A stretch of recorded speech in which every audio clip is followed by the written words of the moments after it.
has been hit. Insane ramblings commenced. Actually, no. Introduce yourselves. We need to get started. We're an hour late. Yeah, sorry. Yeah, It happens. it happens. I am Howard Hunter. I play Da Vinci, the Dancy Boy. That's it.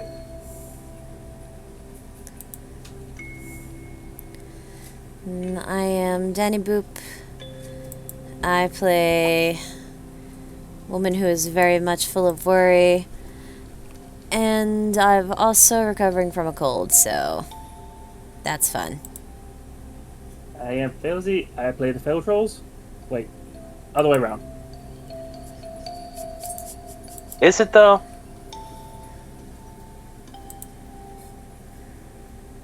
Don't let on to the illusion.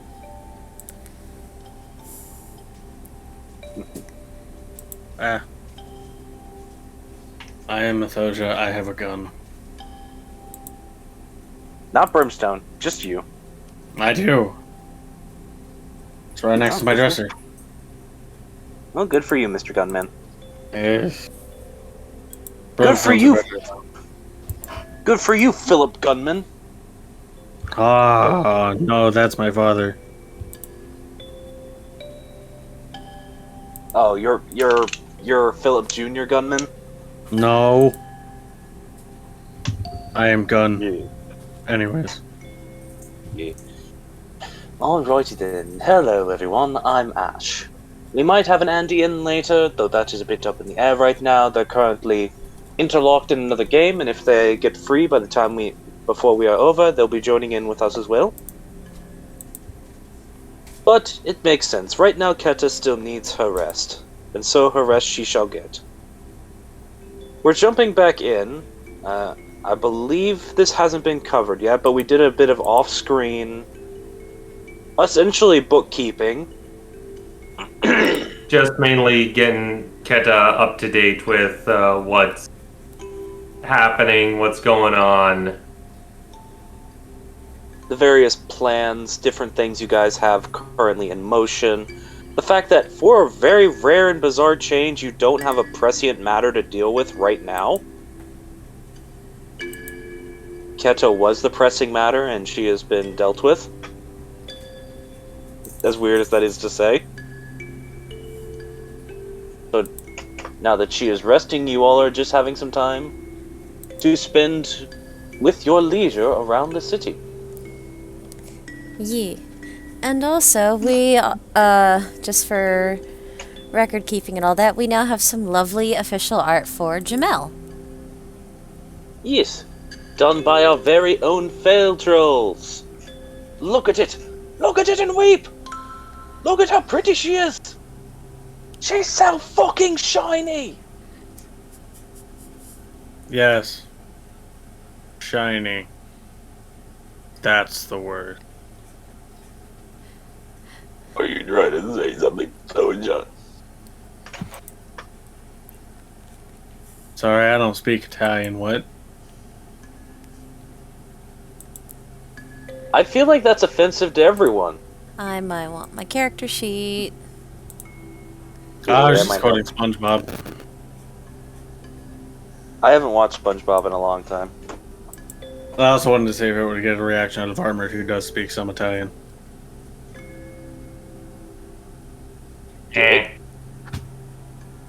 It probably got a disappointed head shake out of him. He knows more Italian than I do. Then again, that's not hard. He knows more than zero. Exactly. Yes, I know 2 Italian. Due. Exactly 2 Italian. No more, no less. 2.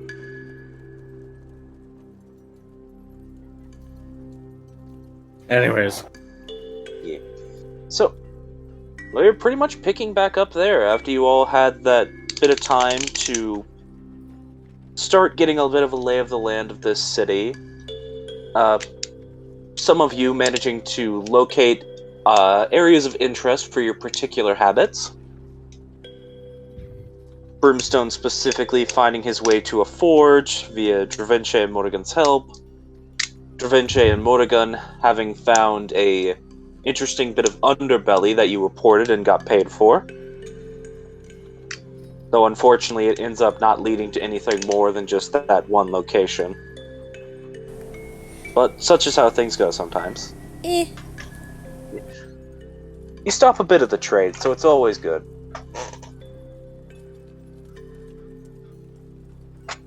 Other party members got themselves fancy dress and in general just did some relaxation things.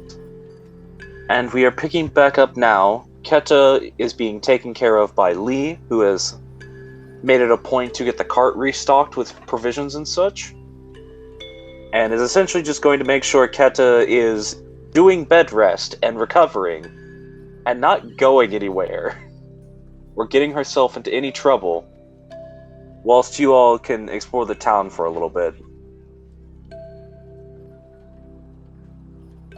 So, on that note, some previous areas of interest were discussed last time, so would you all want to make any particular visits?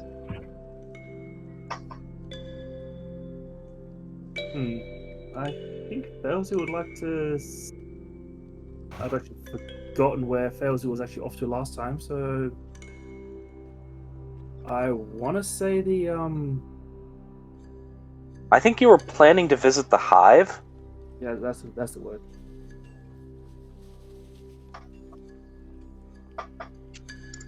Alright. So Failsy's wanting to go to the Hive.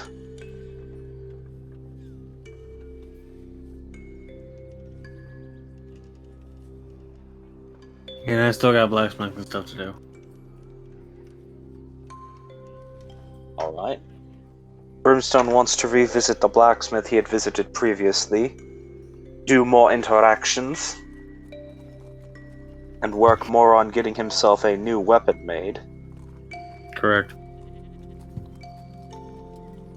And maybe or maybe not unleashing a design for a sniper rifle upon this new area that has never really had firearms before. You know, that can't possibly go poorly. Look, it's fine. I have only given the design. Anything that happens thereafter is not my fault. I only give them the means, their actions are their own. Exactly. Alrighty. Listen, I only handed the murderer the pistol. I didn't tell him what to do with it. Anyways. Alright. What about Morrigan and Dravinche?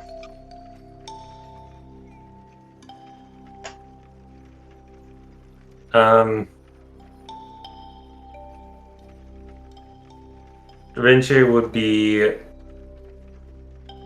traveling to the Busy Bee shipping to see if there's anything of note there, as well as he did want to travel around with Keta, but she's not with us right now. Yeah, whenever she comes back in, you guys can go pick her up. But for now, she's being forced into bed rest by Lee. So yeah, the busy bee shipping, as well as just seeing some of the sights, see what's so spectacular about the comb theater, Alright. stuff like that. Gotcha. What about Morrigan?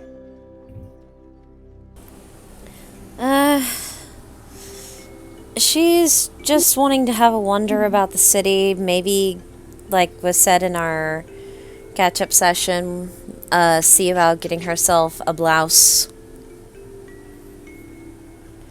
Alrighty. And as she has been pretty well since after they got Keta back, keeping her eyes peeled for, if a certain someone shows up. Alrighty then. Get myself some dice out, because I might need them tonight, you never know. Oh.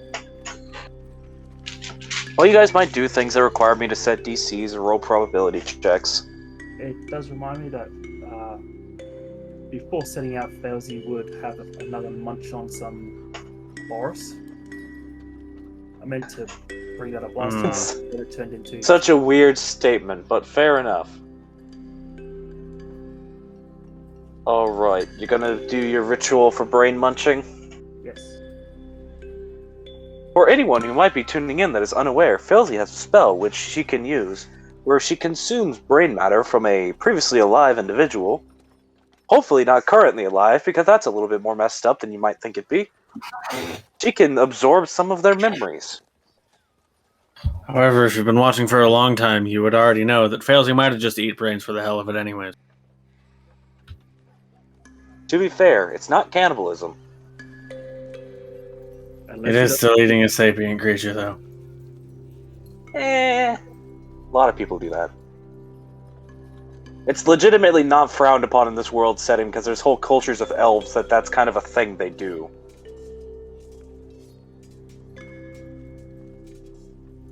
But Failsy is not an elf. She's just...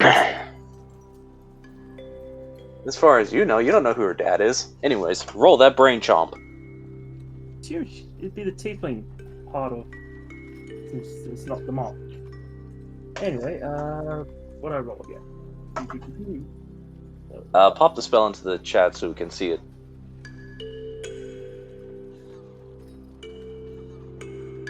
If I remember rightly, the previous memory you got was the memory of how many agents were actually in that facility.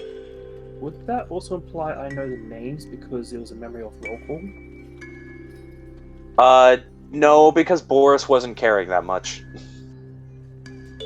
The unfortunate thing about getting Boris's brain is he had access to a lot of information, but he cared very little about what was going on around him. So he purposely wasn't really listening. Okay, so a spellcasting, so a charisma check, and you have to beat a 15.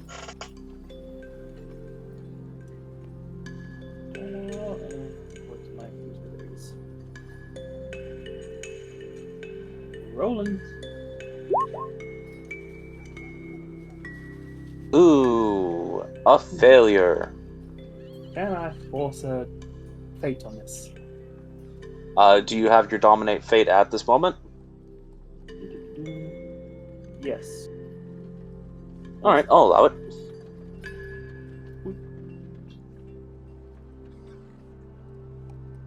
Let's just bring up the advanced roll.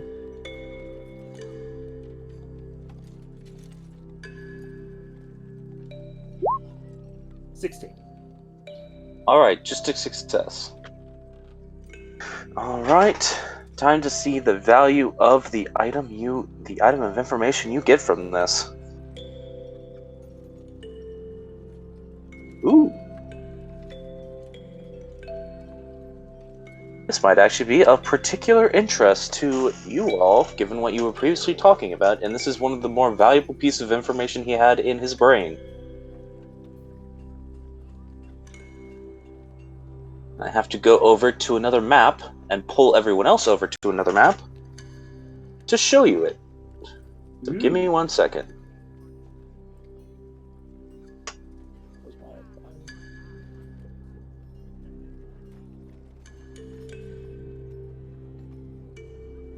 I have 8 bits of brain left.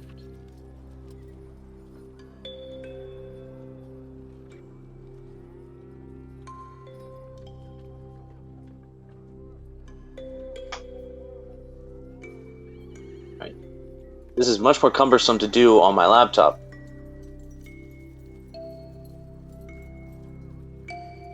And that is, as you were scanning through his memories, you suddenly get a flash of a picture of a map before you. Where this small lake, to the brain forgetting directions, to the west of Petalfall, was marked as a wellspring location. Oh, so it's not far from Petalfall. So I know. No, not terribly far, about 2 days travel. Do I know how old this information is? It looks like from everything you're seeing right now, this is a fairly new document. In the actual flash of memory you see, Boris is not really paying attention to what's going on. He's a bit of a meathead, doesn't really care much for what's going on other than people he can abuse and murder. But what you overhear is the group of researchers that you saw in the other vision with the roll call. You see them discussing about going to that wellspring to collect materials. Specifically in relation to their current experiment with the Sublucidus they captured. And you're smart enough to realize they're probably referring to Keta. Yeah. So, this is a fairly new piece of info.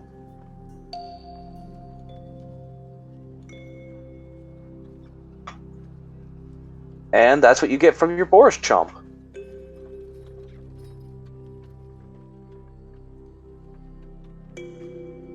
The location of a nearby wellspring.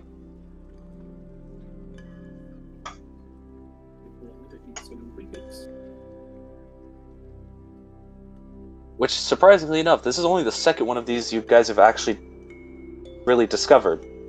There's the dried up one outside of Bellhaven, but it's not really relevant anymore because it's dried up. Was the thing inside the Emerald Plateau a wellspring? Yeah, the thing you guys found in the mountains outside of the Emerald Plateau? Yeah, that was a wellspring. Could have thrown Lee into that. You did throw Lee into that. He was fine in that. He got super hyper because of that.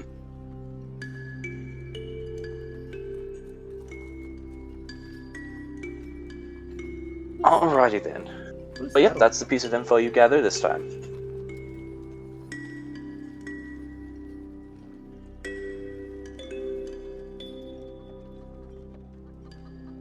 Oh, I think I solved our Lee issue.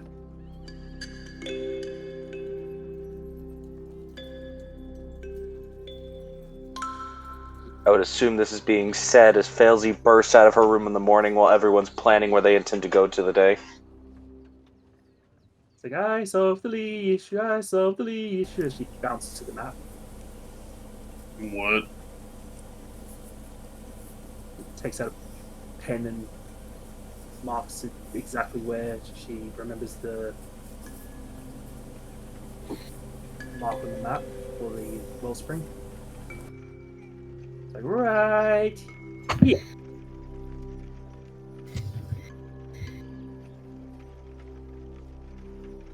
It's a wellspring.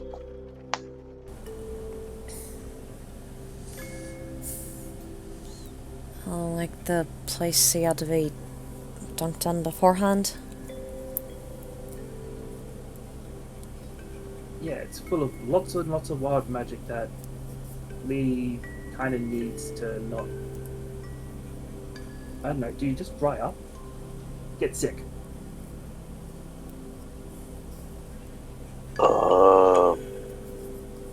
If you're talking about that time that I wasn't feeling too well, I guess that, yeah? Sick? Yeah.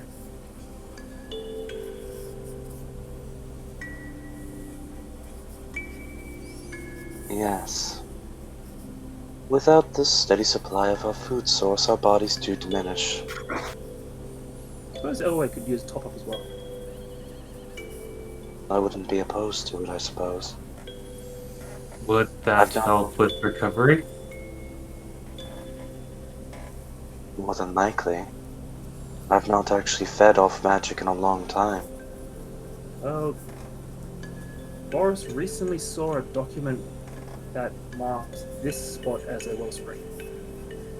They had their little researchers said they were going to go grab some materials there for their, she puts in big quotation marks, recently captured Sublucidus, which I guess they lost because we have Keta now.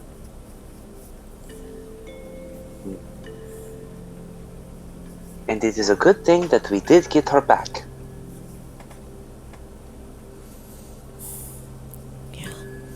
Oh, I do wonder what materials they would be gathering, though. I assume pure wild magic. Maybe? They did say they were torturing her?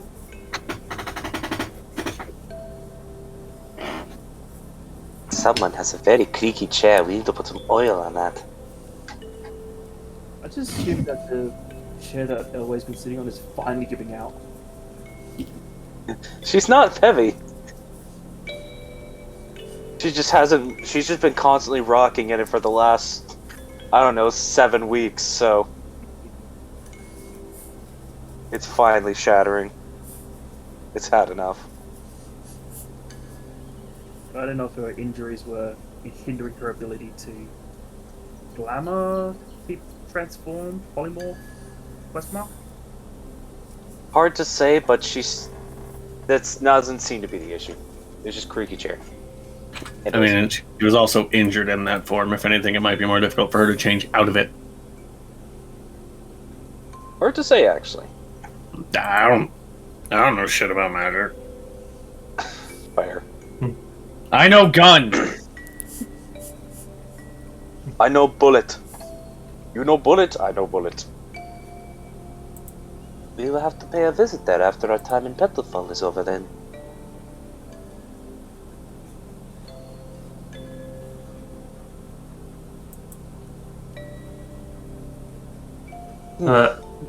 I just hope we don't run into more of the cult's lackeys and cause another bigger incident. I want to say that we probably don't have much of an issue. I think most were captured / killed by us and the guards. There was about 50 of them, and I don't know how many were in the... I think they said around 40 were found unconscious or dead in the facility that Keter escaped from. Something like that. They did say that there are, as far as we could gather though, there are some of the researchers still unaccounted for.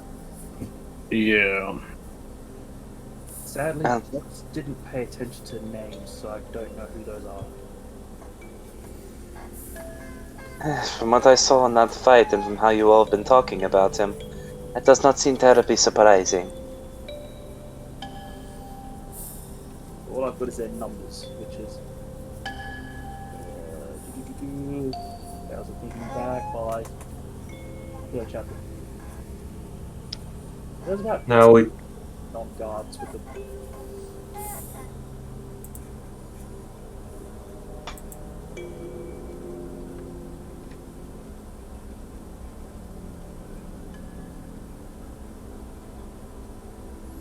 Well, I don't think we need to worry ourselves with that right now.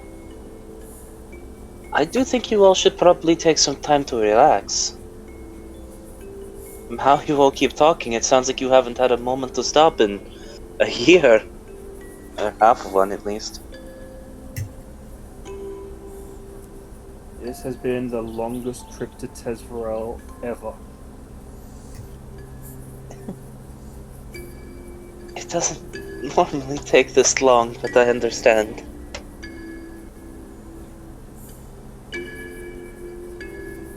Though to be fair, Felzy, you did find your thing you were looking for. Your actual research mission was about. We just have to get it. Yes, and I think that's back in Tezverel.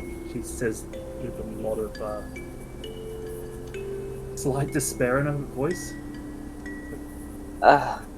Fair. Well, there's a goal. There's many reasons for us to travel over there. We just have a few more things that we need to do here in the Blossom Kingdom. Fair enough. So, the first thing, Telzy, I know you wanted to go to the Hive. I'll come with you there. Da Vinci, I know you said you wanted to go visit the Bee of Busyness? The Busy Beach Shipping, they're the ones that delivered the recent package and wanted to stop by just to see if they had any more mail of note. Fair enough. Alright then. Brimstone, I assume you're going back to those people you were talking to yesterday? Yeah. Alright then. Don't get too attached, I think your wife might get jealous.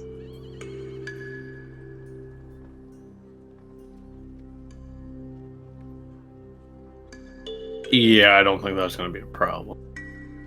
I think my joke fell flat. Yeah. Okay, I know make the joke no more. Okay then. And I know you said you wanted to just wander around, Morgan, but do you want to come with us towards the hive? At least at first? You've seen most of the city on our way over there.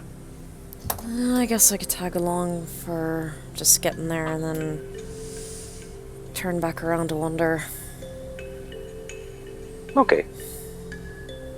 I just know that we're on one side of the city, the hive is on the other side of the city, so going from one to the other should give you a big view. Yeah. Alright. And Lee, you make sure to take care of Keta. Okay. You didn't have to tell me that, but yeah.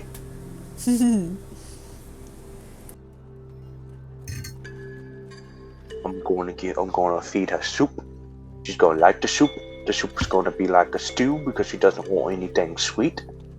Otherwise I would have made radish soup, and that's pretty sweet and nice. But nope, we got beef soup. I like the idea of Lee saying that, not because she's just going to like the soup, but just because she's gonna like the soup. She gonna like it. You're gonna like my soup, I guarantee it. Even though Lee is about the least threatening person that we know. He's pretty down there on the threatening scale. Yeah. Alright then. Do y'all want anything particular for dinner when you all get back?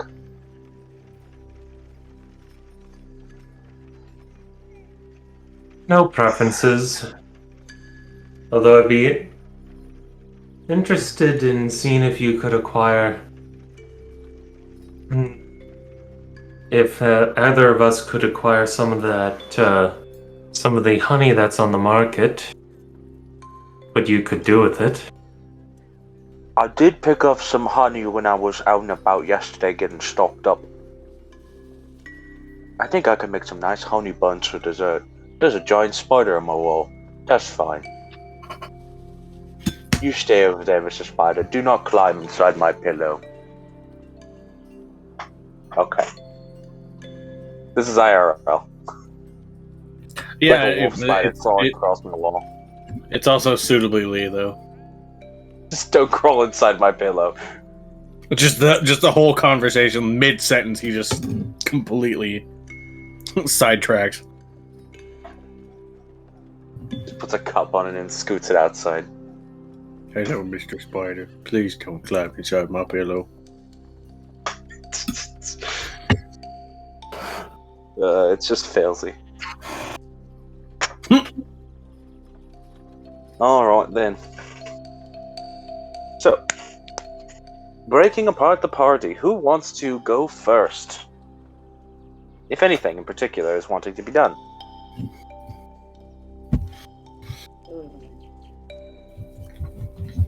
Anything notable on the way to the hive? What was that, Failsy? Is there anything notable on the way to the hive? I'm going to roll that if you guys want to go first. Which, I suppose then, since you're the first one to speak up, I will.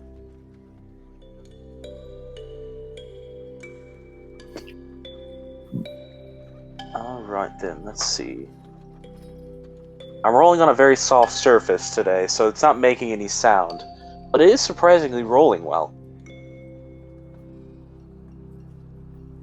The trip over to the Hive is relatively uneventful. You do have to deal with the occasional bit of, since this is a trade hub, there's definitely some squabbling going on in the streets, different vendors screaming at each other about prices and who's got the lower prices and competing with each other over who can give you the better deal. And occasionally there's like street vendors hawking like fried skewers of chicken or like rats or candied apples and things of that nature, like honey dipped apples, and things of that nature, trying to get you to stop and buy something. The entire, like every 10 feet you go, there's just someone trying to stop and sell you something.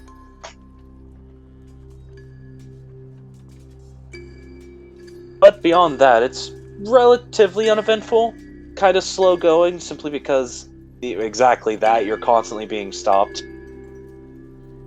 And given your party makeup, it has Jamel in it, who looks fancy. I mean, let's be honest, she looks kind of fancy. A lot of people tend to stop you guys because you can assume they think you probably have a lot of money. And admittedly, sometimes Jamel does legitimately get distracted by shiny things. She's walking around taking this. Yeah. Ooh, look at that fancy. It's lovely. I want it all. I once caught Jamel chasing her own tail because it was shiny. She caught it very easily because it's incredibly long. You know what I want to see? I want to see them trying to buy jewelry for Voltolia. Yes, do you have this in a 19XL?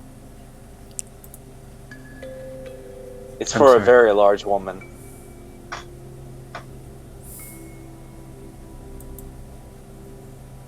I don't even know if you would be able to. Voltolia would wear a banister. She wouldn't wear a shirt. True. 2 banisters for 2 specific things. Her eyes.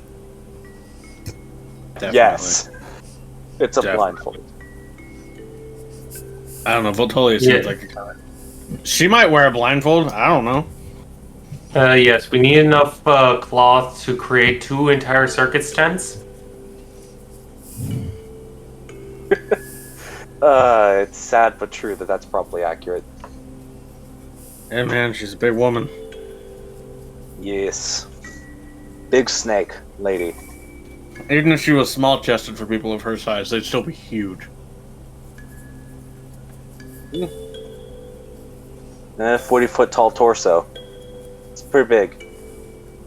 But, again, the trip there is pretty much uneventful. Nothing really of note happens other than constantly being stopped by street vendors.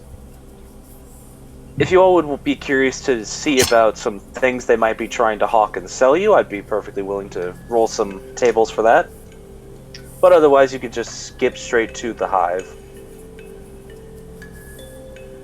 I wouldn't mind seeing if there's anything interesting on the way there. Alright. Would you also be interested in that, Morgan?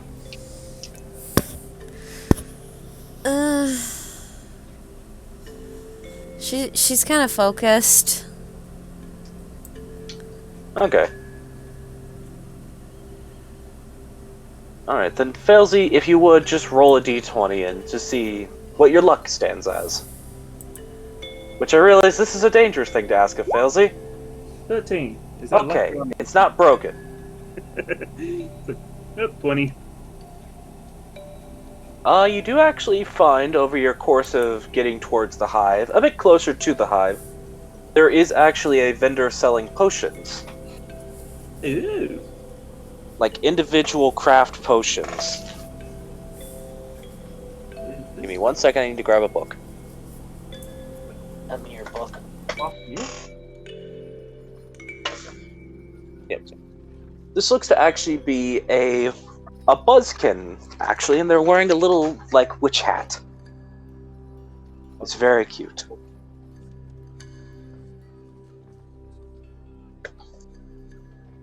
But you actually walk over there, and they're just like, "Oh, hello. Would you be interested in any fine potions today for you, ma'am?" Depends. What you got? Well, I've got potions to cure anything that ails you, potions to invigorate the body, potions to help you see beyond sight, different skin ointments and things of that nature. If that's what you might be interested in. I also have.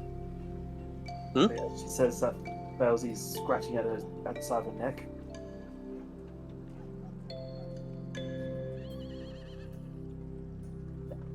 Yes. Sorry. Goddamn. Oh, my throat got clogged up.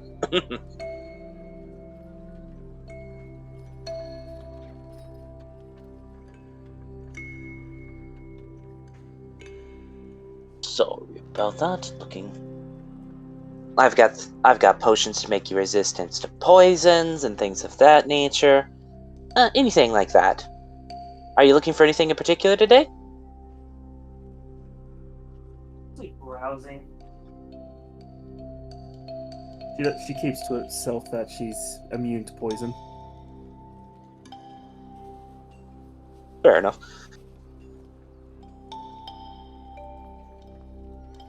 You know what?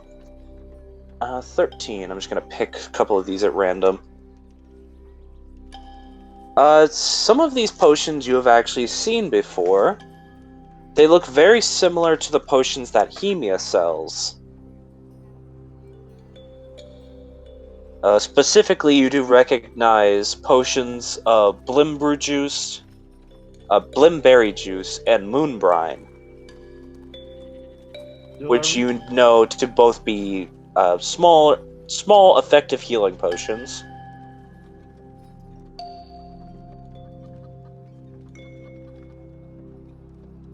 You see, like they said, a small vial of what appears to be a thicker, sort of dark brown substance that moves less like a liquid and more like tree sap. It almost resembles amber. But it has a small label that has labeled it as ornate glue. And then you see a couple of more interesting potion bottles. One that is labeled as Silvershot, one labeled as Astral Nightcap, and one labeled as Chonti Blessing.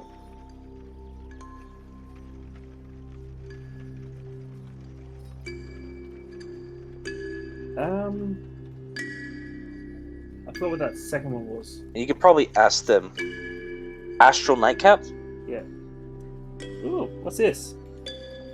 Oh, that?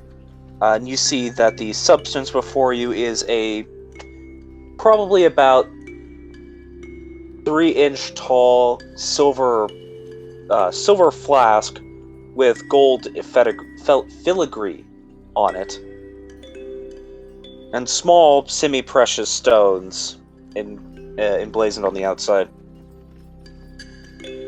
That is a potion that if someone consumes it, they'll have a full, restful 8-hour sleep.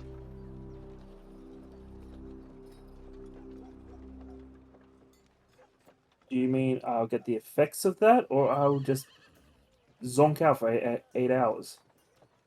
You will fall asleep for 8 hours and not be woken up by anything. It's very good if you need to get rested before, like, a long night of study, or a test where you have to make sure you sleep for exactly 8 hours and not over a wink. Or if you live next to some particularly loud but noisy neighbors, you won't be woken up.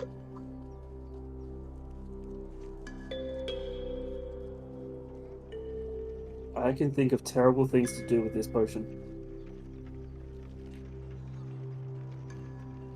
Yep. Yeah, so the explicit effects of effect instant. The consumer immediately falls asleep for 8 hours and cannot be awakened.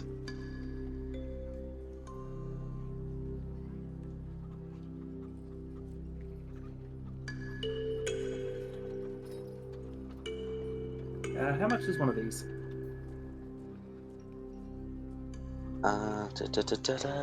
This is marked as a very rare potion. This is a very rare potion according to this. Oh, very expensive. Our typical asking price for one of those would be around 1,000 gold. They're very difficult to make. Perhaps next time. Understandable.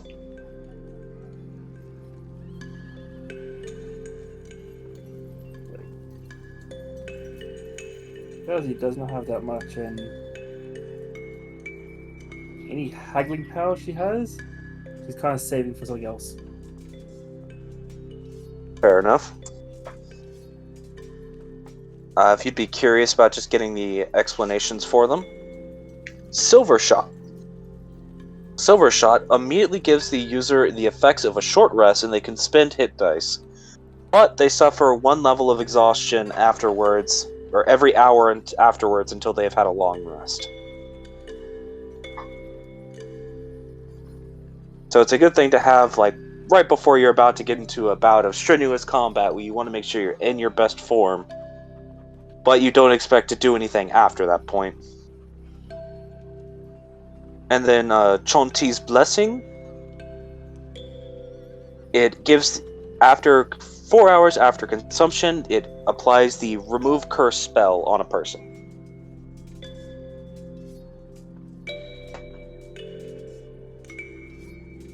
So use when you expect to get cursed. Or use after you've been cursed. And then it just takes 4 hours to activate. Because you have to digest it.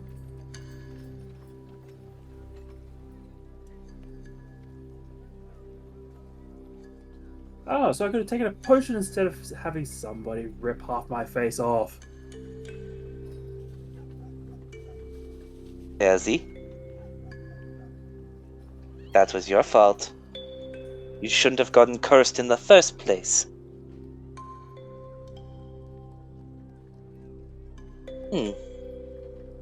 Well, if you're in the market of being cursed, there's certainly a boon for you. Those cost 500 gold pieces if you'd be interested.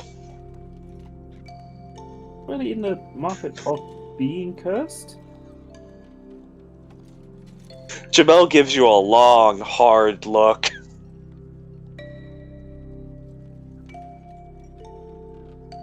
And then hands 50 platinum to the vendor.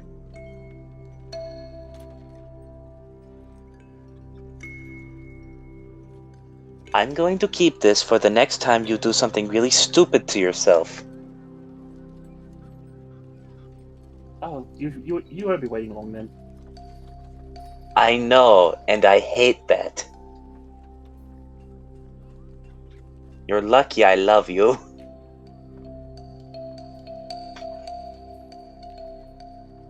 Oh, fine, Because you do not make my life any easier.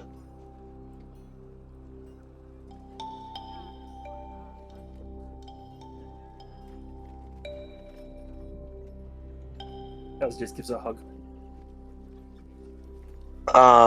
You know my weaknesses. She just hugs you back.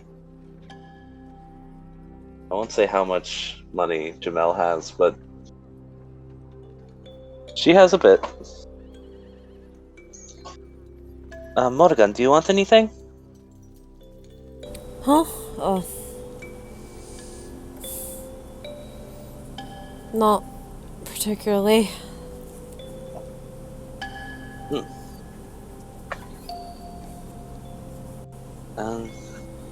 Okay.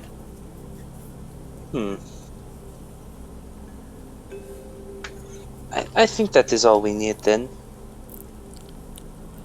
Certainly then. Well, I hope you all have a wonderful day. Thank you for your purchase. Goodbye. Goodbye.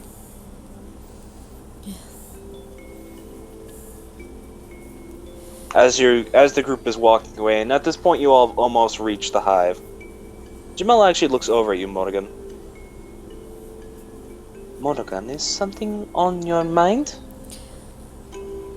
Just been keeping my eyes open for someone I'm supposed to meet up with here.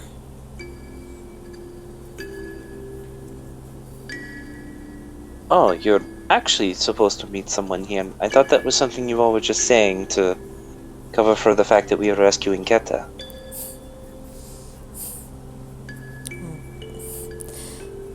My father's here in Hedefall. I'm just trying to... I'm just, keeping an eye out to see if I find him. Alright then. You want help with that? Yeah, it's probably something I need to have a, serious talk with him. So, probably better if I do this myself. Fair enough. Would you like me to keep an eye out for him anyway? To find him faster. And I will make sure that she doesn't interact with him, but just if we see him, we can tell you where we saw him. Fair enough. I mean... she's...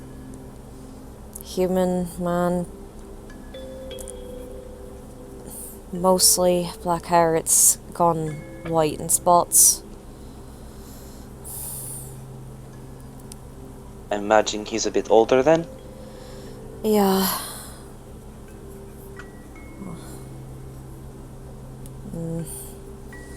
He's about my height. Definitely looks ex-military.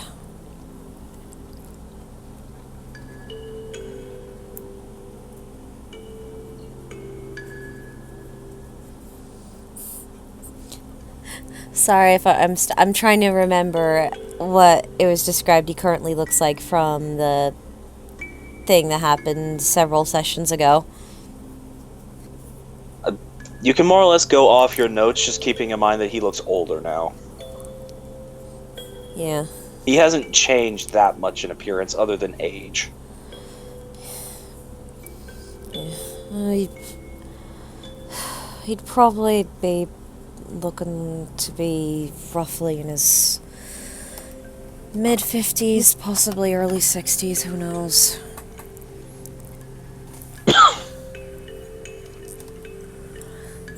Alright. Last I saw him, and the thing that let me know he's here is that he's at least got some face scruff going on now. Do you resemble him?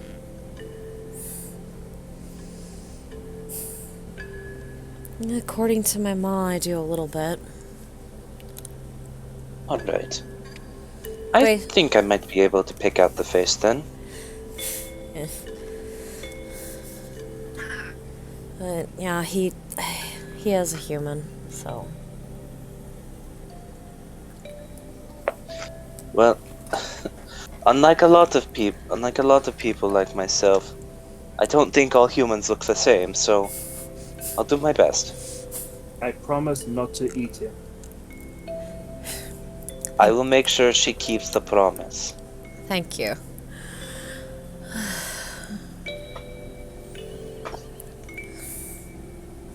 Alright then. Well, I hope you have a good time searching. Thanks. I hope you find something at least. Yeah, it's not just him I'm looking forward to today. I'm also looking to just get a new blouse. Oh. There's a lovely shop that me and Failsy and Keta went to last night, so I think you might want to go there. Well, fair enough. Yeah, and she essentially gives you the location of the shop that her, Keta, and Failsy went to, where it was the really high-end clothing shop where they all got their fancy kimonos from. Yeah. But they didn't just sell that, it just happened to be that's what Failsy, Keta, and Failsy, Keta, and Jamel were after, not Javinci. Javinci and the kimono, wouldn't be surprised.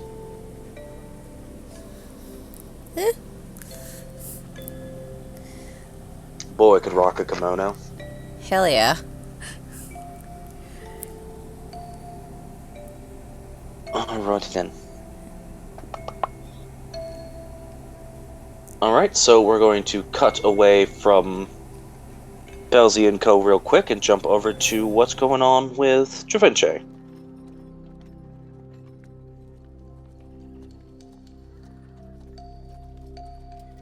By the way, since this is sort of going via turn method, whenever it's not someone's turn, you can obviously go use restroom if needed or anything like that, get snacks, such is the way of how this type of session goes. Or just have a nap under your desk. Fair enough. If you wish to pull the cat methodology, you can have a nap under your desk. Alrighty then. So, Da Vinci, you are heading to the Busy Bee trading post. Yes. Alrighty then. I need to not drink soda while having sessions. So, Busy Bee trading post, not terribly hard to find, mostly because you do know vaguely of its location from previous visits to the city. It's also one of the other smaller hive locations in the city that is not the big hive that is named the Hive. I'm not very creative with my naming conventions, guys. I'm very dumb. But yeah. It's one of the smaller hives that you can visit that actually does have actual building structures scattered around inside of it. It just seems that the presence of this many buzzkin here for so long has caused it to be slowly built up with hive material over the years.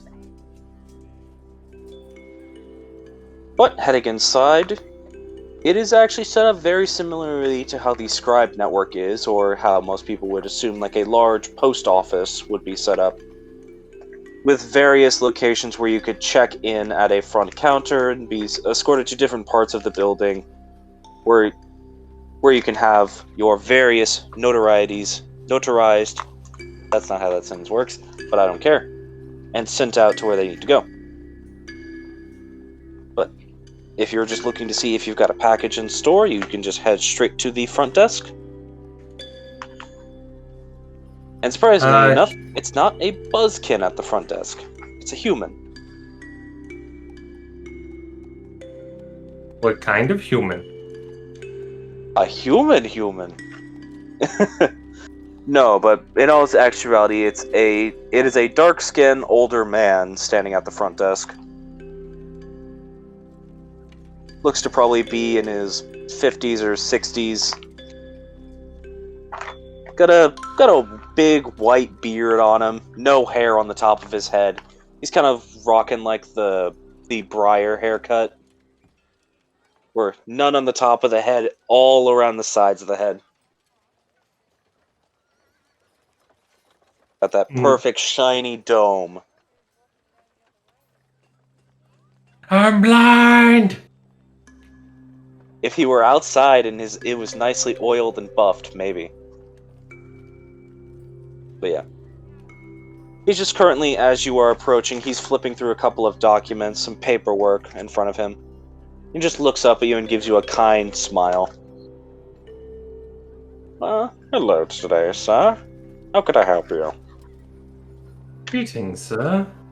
My name is Da Vinci Lastavran, and I was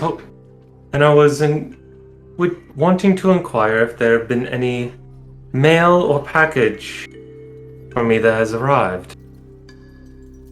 Da Vinci Lastavran.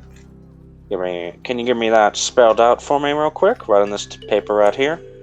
He just hands you a piece of paper and a quill. Yeah, Da Vinci will just write out his name. Thank you very much. I'll be right back. Let me go check the back for you.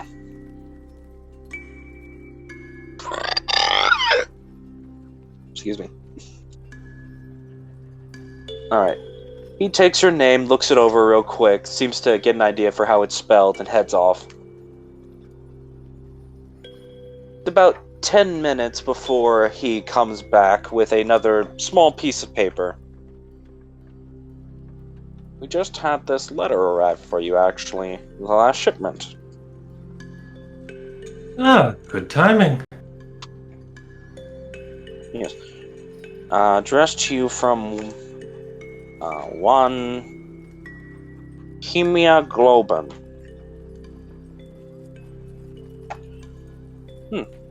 Curious name. And he She's a hands it very over to curious you. woman.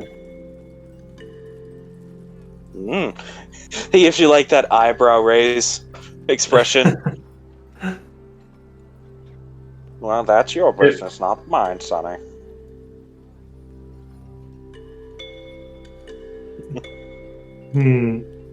Were you needing to send anything out this time as well?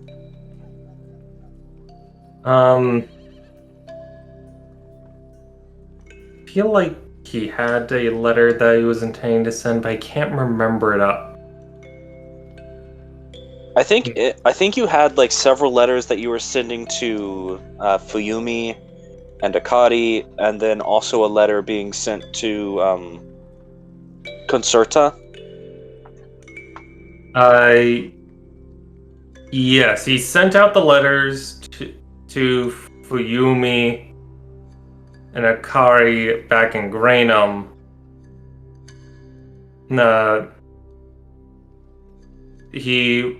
But he did want to send a letter to Concerta.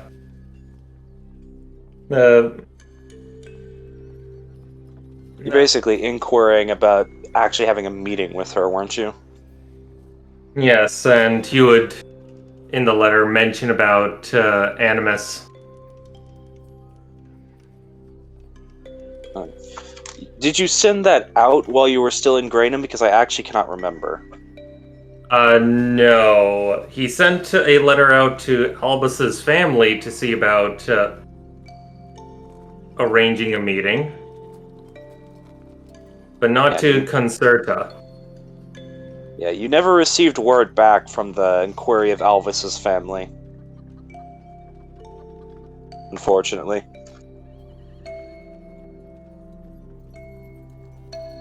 You get the sense that, given the fact that mail actually travels with some speed in this world setting, you get the sense that you might not get anything back.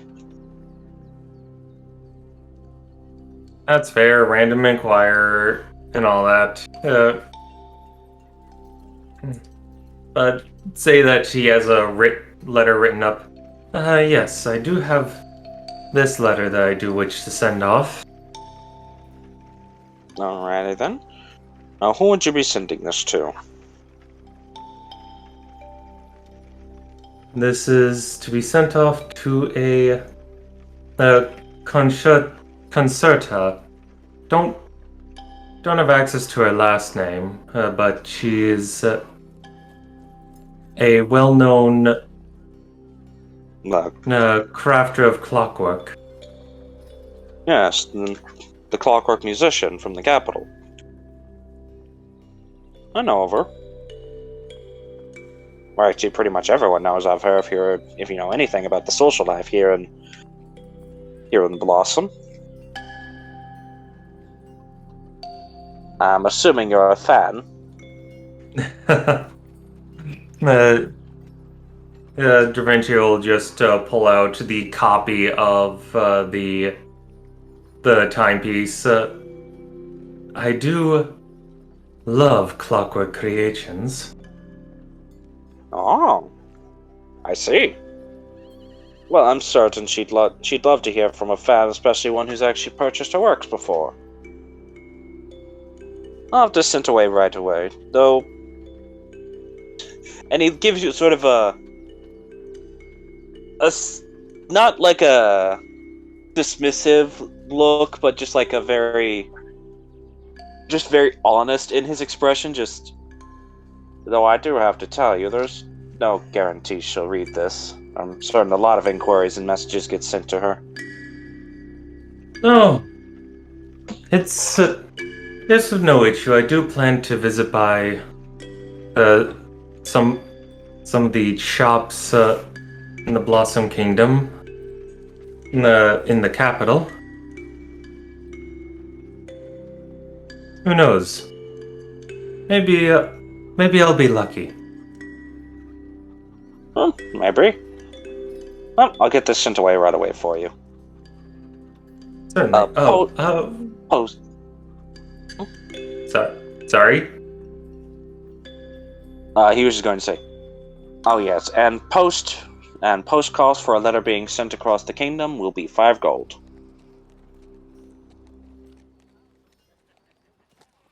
Da Vinci will put down a copper, because he doesn't actually have 5 gold on him.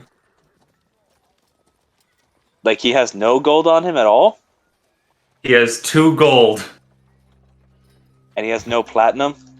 Wait, did you say copper? No, not copper. I meant platinum. Okay. I was like, that's 1/500. No. He just looks at you, he's just like, Sonny, that's not gonna work. No. He put down a I see where the platinum. money went. My brain is not It wanting to happens. work tonight. It happens. I put down 1 penny. Sonny, that's not gonna work. It's What do you like think that. we are? It's like that McDonald's. Postage is $5. Yeah. That's a penny. It's like that one McDonald's ad where a guy's going around like, what can I get with this? And he's just holding a $1 bill, going into travel agencies and going into taxis, just like, what can I get for this? Slaps him in the face. But yeah, you pay it, you get your change back. You now have 7 gold. You get your 5 gold back change. Yes. And your letter is sent away, hopefully to arrive at its location.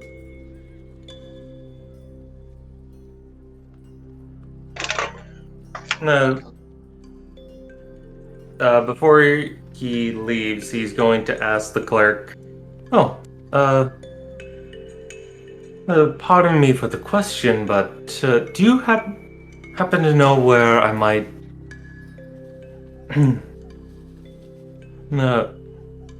happen to know where I might be able to find someone who knows a lot of the locales around here? I'm trying to find someone, but they stubbornly didn't give me their address. Depend on where you're looking for. You know, around here, you could ask the Buzzkin as well. They know most of the locations of the city. Do you have somewhere in particular you're looking for? There's a couple of travel locations as well, but I'm also looking for a relative friend of mine by the name of... Didn't quite catch his first name. Last name of Brian. Have you heard of that? Brian. I mean, I've met plenty of people with the last name Brian. O'Brien. Oh, Brian. I mean, similar case, my friend. There's a lot of people that come in and out of the city.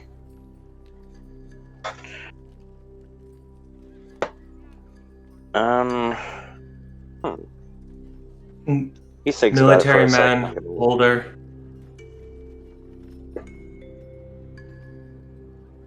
Human.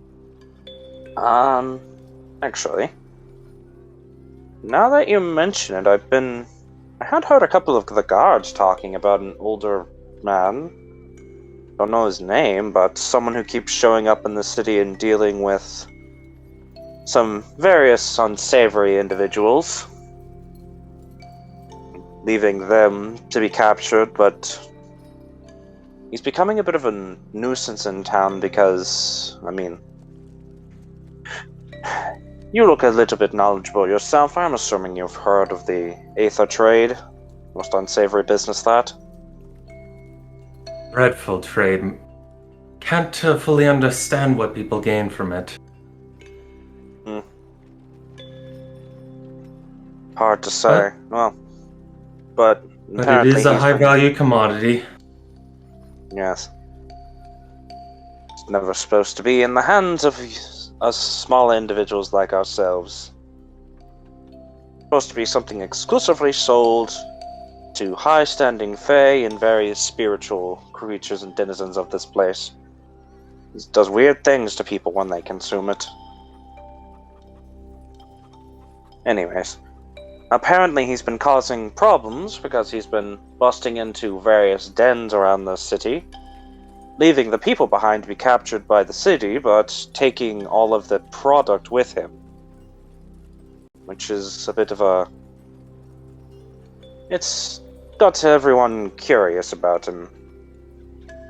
Not sure if he's good or bad in this case. I don't know of his name, but... That might be the man you're thinking about? That does actually sound, That does sound familiar, yes. Well, at least I have a bit of a You might want direction, to talk thank to you. the guards.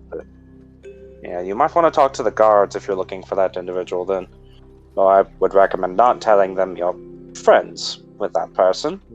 As, well, he is something of a criminal around these parts after all, even if he's doing good things. Vigilante justice and all that always makes things difficult. Good as it might be to the common folk, still technically a crime. But yes. And you didn't hear that from me. Hear what? Good. Thank you for your business. I hope that better finds you well. He nods. Goes back to sorting his paperwork. But yes, you have received a letter from Hemia and sent out your letter to Concerta.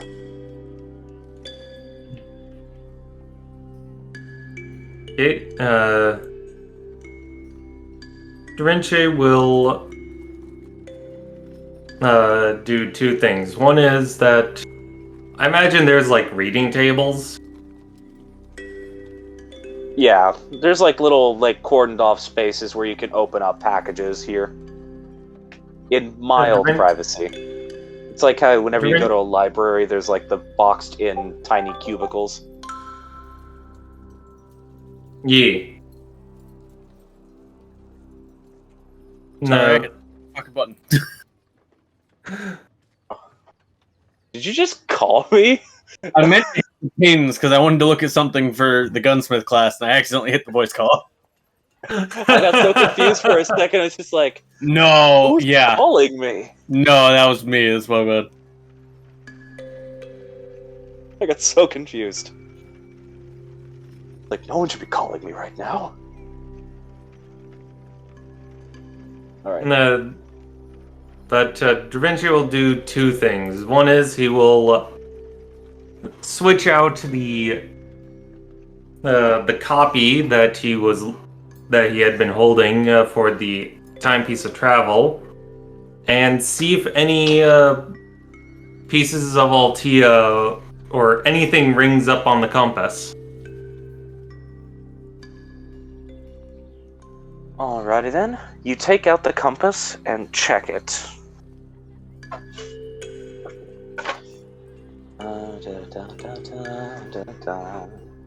Rolling dice. Okay, I've got to roll it on a surface that will actually roll on, not just immediately stop.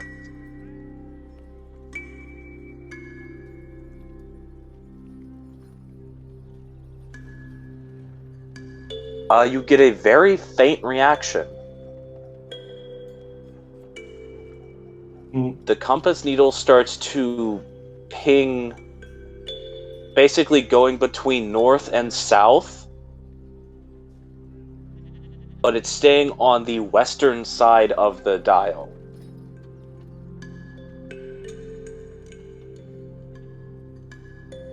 As if it's detecting something to the west of your current location, but it's not close enough to give you a strict direction.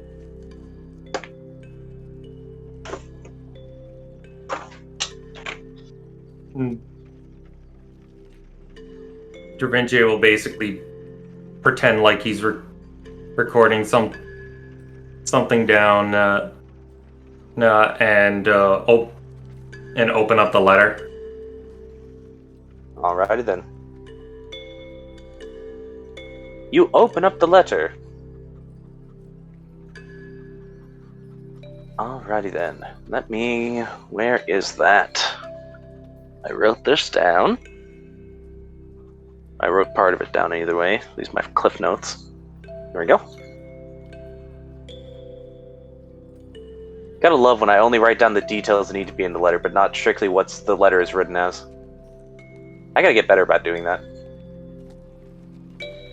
Anyways. Da Vinci, my further research into the contents of your blood have garnered some interesting results. My previous investigations made me believe that there is something of aboriginal in nature in your blood. But upon further inspection, I found something different. You should pay a visit to me sometime soon to be able to get more details.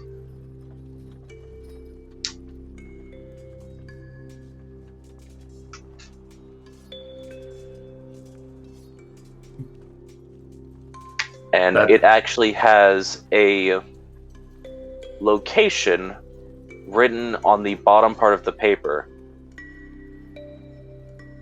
essentially giving you slight instructions for a location within the confines of... I had this...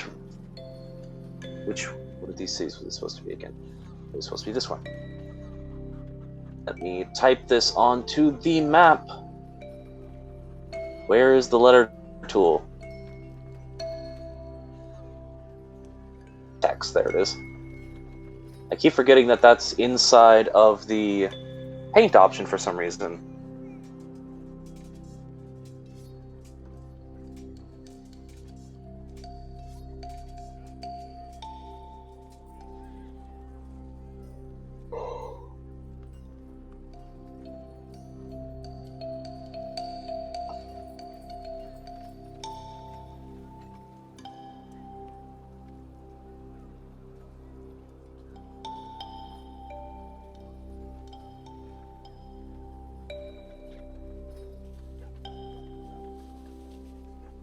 Just size down this font so it doesn't look massive. That's too small.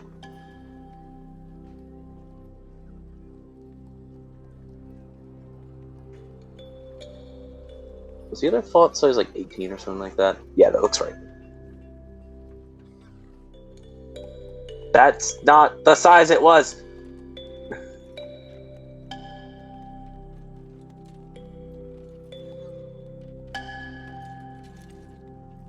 Big.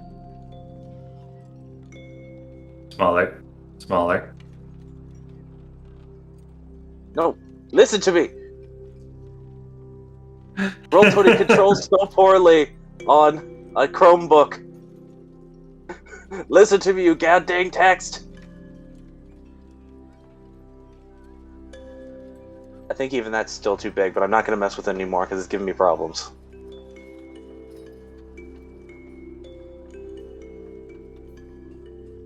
But is a location within the confines of the city that surrounds Gladius Tower.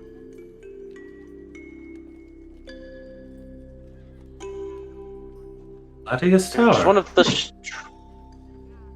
stranger Haven't been there in a while. locations. It's one of the stranger locations within the confines of the Blossom Kingdom itself. And that's It saying is something. Well, that's because it itself, the city that surrounds it, is a trade center, because it's just...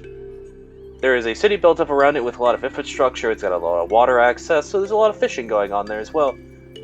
But the thing for which the city gets its name, Gladius Tower, which is very similar to the Kronos Labyrinth, one of those biblical towers that reach into the sky. But no one goes in there. And no one really knows what's inside it. For some reason, no one questions that fact either. It just sort of exists, and no one's bothered with it since its existence. Some people go in out of curiosity. They just don't go out. No one questions. No, just no one goes in it.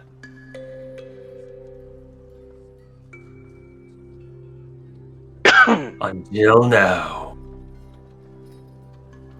I'm not gonna stop you, but it's considered like a site of like archaeological research, but as far as has ever been discovered, there's just nothing of note inside it. It's just a giant tower from a bygone time that has nothing really of huge interest left within it.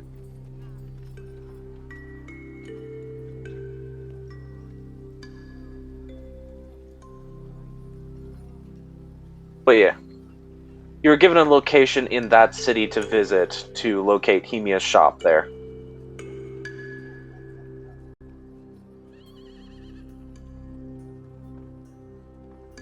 For some reason, she seemed to know where you were to give you a location close enough to where your current position is. But really, at this point, why question it? She's got my blood. She probably has the ability to scry on me any point in time. Yeah, it wouldn't be that hard to imagine.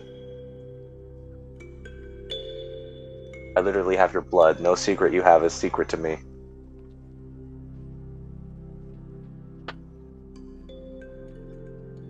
Yes, Alright. and I'm trying to find what's secret about me to me. Well, at least according to the letter, she seems to have discovered something interesting. So, you'll just have to visit her and find out what that is later, because she's being a tease about it. Yes. Annoying that she can't get to the point in text, but... Da Vinci will fold up the letter, put everything away. And he will head out to... He's going to head over to a place called Waxen Creations. Alrighty then. To see what the heck this place is. Fair enough.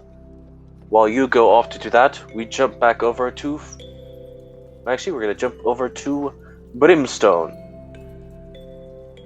Brimstone, you arrive back to the smiths that you spent the better part of yesterday alongside of. The large, long-armed face and body completely covered in smithing equipment individual. And actually, surprisingly, even though it's fairly early in the day, the younger woman who also works here. Neither of which you've acquired names for, but you're Brimstone, so I'm also not surprised. Yeah. Were you wanting to speak to them about anything in particular, or are you just wanting to work more on your gun design? The apprentice is the one who made the portable forge, right? Yeah. Or rather, the one who deals with the more magical components of it. Yeah, But- she is the one who actually knows how to build it. Right. And is also the one in charge of selling it. Yeah, because currently she's the only person who knows how to make them. So she Right. kind of has to be the one to sell them. Right. So yeah, just... I don't really know how to approach this, so I guess I'm just gonna be direct. If you were gonna sell that portable forge thing you've made, how much would that run? Sell the one I made? Or make you one? I guess either or. I don't know how long it takes to make, though, and I don't know how much longer I'm gonna be here. I mean, if I had the right components and everything for it, it wouldn't take me terribly long to make.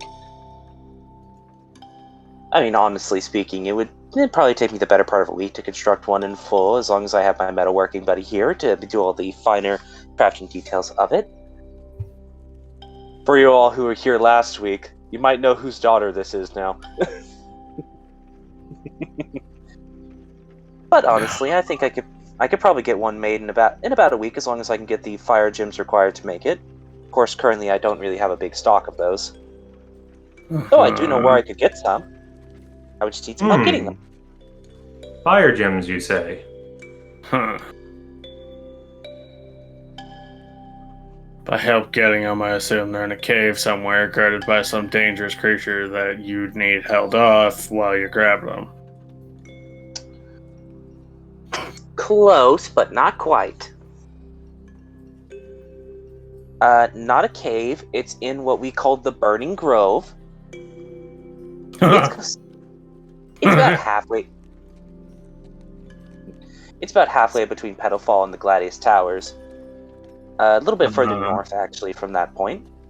But there, you can find creatures like fire salamanders, burning imps, and things of that nature. And killing them, you can actually harvest the type of burning gemstones that I would need to be able to make one.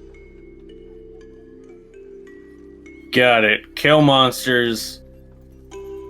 Take gemstones from them, despite the fact they're living and not made of rock. Bring them back. I don't know how versed you are with magical intentions, but a lot of magical monsters, when they've been alive or existed for long enough, or simply have powerful enough magic within their bodies, it'll actually crystallize into a crystalline form that can be harvested. It's sort of like how we can get mana crystals that can power arcane machinery, like what we've got going on all over this forge. You don't just find that stuff in the ground along ley lines, it can happen within monsters too. Heck, some people develop them from having enough exposure to arcane energy.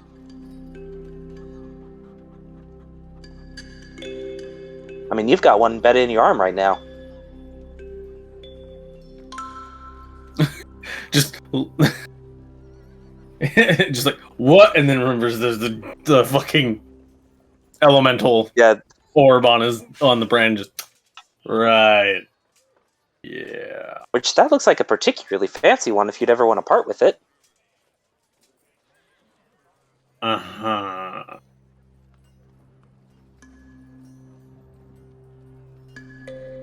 But yeah, honestly, things like that. I don't know how the thing fucking works. It's just on there, and sometimes it makes the fire that comes out of that really hot, and also really hurt.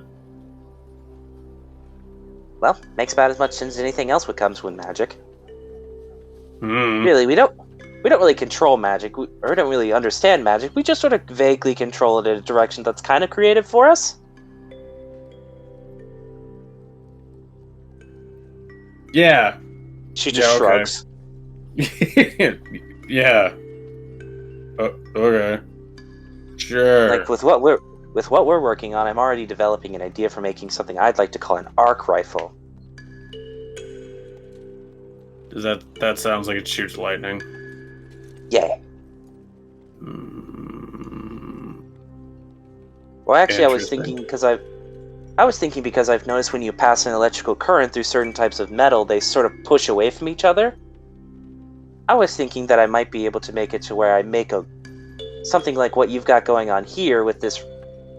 You called it a sniper rifle, I think. A snip riff? What you call it?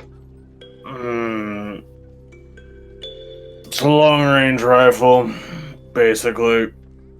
Sniper is just a term used for someone who makes shots at long distance, but yeah. Gotcha. Then yeah, I was thinking about we could make something like this, but modify the barrel slightly so it would have two of those sort of like arcs between it.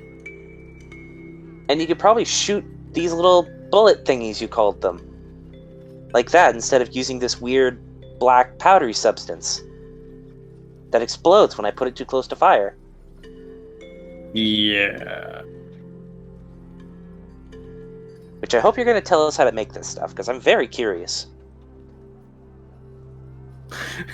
Brimstone's expression is just like, wait, do I know how to make it then? Yeah, I know how to make it. Fuck am I on about? Yeah, I think that could be interesting.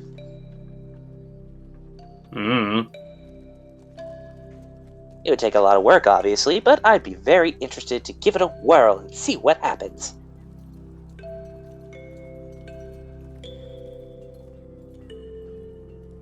I don't know, that's magic. I know shit about that. By the way, Brimstone, when you're looking at this girl, you guess she's probably like 16, just for the sake of what you're imagining for her. She's human, right? Human enough. Not human not enough sh- that I'll just assume she's human because I don't really care. She doesn't have elf ears. Yeah, just whatever. I don't really care. What you see of her is a massive, like, blown black puff of white hair behind her, and human-ish ears. Much like her companion, she has not taken her welding mask off anytime she's inside the store. Fair. So, if the fire things have fire magic crystal bullshit, Yes. does that apply for anything that uses sufficient magic types? Like, I don't know, does a vampire somehow have death magic gems in them or some shit? It would depend on the vampire, and most undead would, yes. A lot of undead would actually have something we would refer to as an undead core or a necrosis core. At least that's what my dad calls them. It's a type of gemstone that radiates essentially the energy of unlife. Part of what actually keeps them sustained and helps them convert living energy into what they need to survive.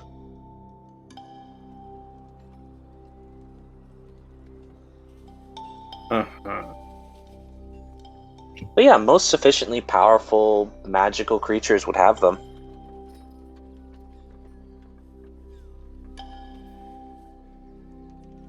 Of course, the process of harvesting them is a bit gruesome, so it's not exactly for the lighthearted, but you look like an individual who doesn't mind ripping open a body or two. She just pats you on the shoulder.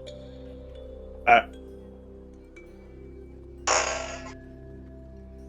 don't know how to take that remark.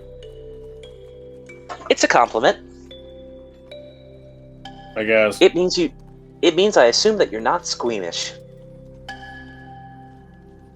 Yeah, that's fair. Or at least if you are squeamish, I guess I wouldn't be too surprised. You seem to be dealing exclusively with long-range combat. So, I'm not one to judge. I'm also not one to pry. Let's work more on your gun. Yeah. Alright, so I'd like for you to make a Tinker Tools check with advantage. Do I have that? Oh, I do. Either a Tinker Tools or like a blacksmith check. Whatever relative is. What your relative crafting check is. I have both. I'm assuming dexterity? Either dexterity or either one for this actually would work. Ooh, okay, let me use dex. Me dex better. Me dex better, okay. Me dex better. Ooh, thank God I have advantage. Alright, 25. It's a long day, but over the course of today, you get the entire barrel mechanism as well as the firing mechanism worked out and into a state where you're fairly certain it would be workable. It probably needs a little bit more fine-tuning. You need to still go through and do the proper rifling on the inside of the barrel and everything of that nature, and you have to get a stock made for it. Yeah. But as it currently stands, it has been a very successful day with 3 people working on it because these 2 have been way more invested in your project than their own projects because it's new and interesting. Yeah. Yeah, just kind of at the end of the day, just like looking down the barrel, just, well, ain't quite done yet. It'll work, but still need to put the bore down. That's something we can do on our own, as long as you give us the specs for how that rifling is supposed to work. We started sketching in here, but you gotta be a bit more exact with these types of machineries. Yeah. Oh, and what material would you want the stock made out of? Because we have a woodworker friend who can actually get that made for you. I mean, darker wood wouldn't be. I mean, depends if I can go talk to them myself. See what they got first. I could put. We could get you to talk to him. I think he'd still be in the shop right now if you'd be interested. Just kind of take a peek outside. If it's still daylight or if it's getting It's close like- to. Sun's starting to go down. Okay. If it ain't too much trouble, I guess. It shouldn't be too much trouble at all. You either get ivory or wood, or he also deals with some amber work as well. Pretty much anything, if it's carving of a previously living material, he could do it. She just nods with conviction. Guess that makes sense with the ivory. And amber too. I mean, all amber is like dried up, petrified tree sap. Really? I thought it was some kind of gemstone. Well, people think of it like a gemstone, but nope, just tree sap. Very pretty tree sap. Guess that's fair. Alright. I guess point me in the direction, I'll go talk to him. I'll walk you over there. Even better. Yeah. Oh, this hasn't come up yet either, but because I just said it, my name's also Amber. Huh. Yeah, my dad really likes crystals, so he named me after one. Though it wasn't a real crystal, so I complain about it to this day. He's just like, okay. Yep. Yeah, she just walks you over to another one of those shops that's nearby, and it is actually not too dissimilar from the one you were in terms of machinery. Obviously doesn't have like an auto hammer in it, but it does have a very similar, but actually quite a bit larger lathe in it. And you just see scattered around this shop is various pieces of different woodworks. Projects in different stages. I don't actually remember if Brimstone went to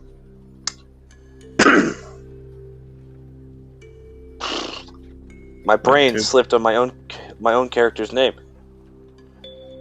Pacino? I think that's right. The toy maker in the Emerald Bastion. No. I don't think Brimstone went to that shop. No. I don't think so. Right. Considering that's toys. Those are just woodworking in general. That was Da Vinci. Fair enough. It's hard for me to remember exactly who's gone to every shop location of this game, okay? There's a lot of shops I let you guys go to. All of them with unique NPCs. I did not know. I have to stop making so many unique NPCs for every shop you guys visit once. Anyways. But she walks you in there, and like I described it previously, it looks like a woodworker's shop with a rather nice lathe, clearly in plain view. Lathe. In plain view of the outside of the shop, where currently you see looks to probably be about 20, maybe like late 20s, early 30s year old elfin man. Though how old he would actually be is he could actually be 20 or he could be 300. I don't fucking know. Given the fact that he looks to be in his early 30s, you would assume he's probably more along the lines of like 200 to 300 years old. Because damn those elves and their nice genetics.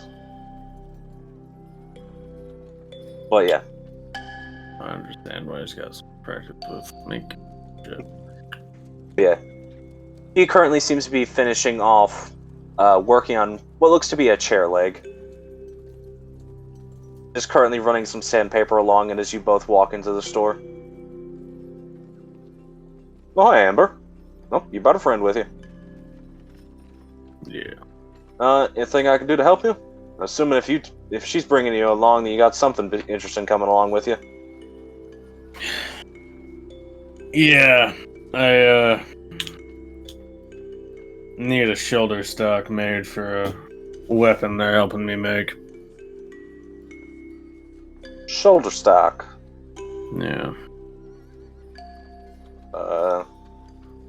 You got dimensions for it? I can't really make something I've never made before unless I know which size it's supposed to be. Yeah, just kind of pull out the plans that he has. Yeah, they're like, at this point, like 3 entire large, like blueprint pages worth of documents that have been made to design this thing. Yeah, exactly. It's like to the point where you didn't even realize you've already done this much work on it. Yeah, just pulls it out and it's like, just... Shit. Which one of these is the most... just kind You of find the most, like... that one. Yeah, you find the most complete to scale one with the rest of the build already. Mm-hmm. Alright, looks Alright. like more than just a shoulder stock. Shoulder stock body assembly. Alright then. What do you want this made out of? Like wood, ivory, anything of that nature? Like, what you looking for? I mean, I could do inlays too if you like it looking fancy.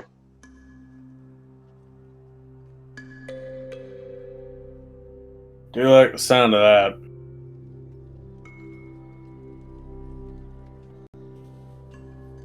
I mean, I don't really know a whole lot about this whole woodworking thing. I'm more of a function over form kind of guy myself when I'm making stuff, so...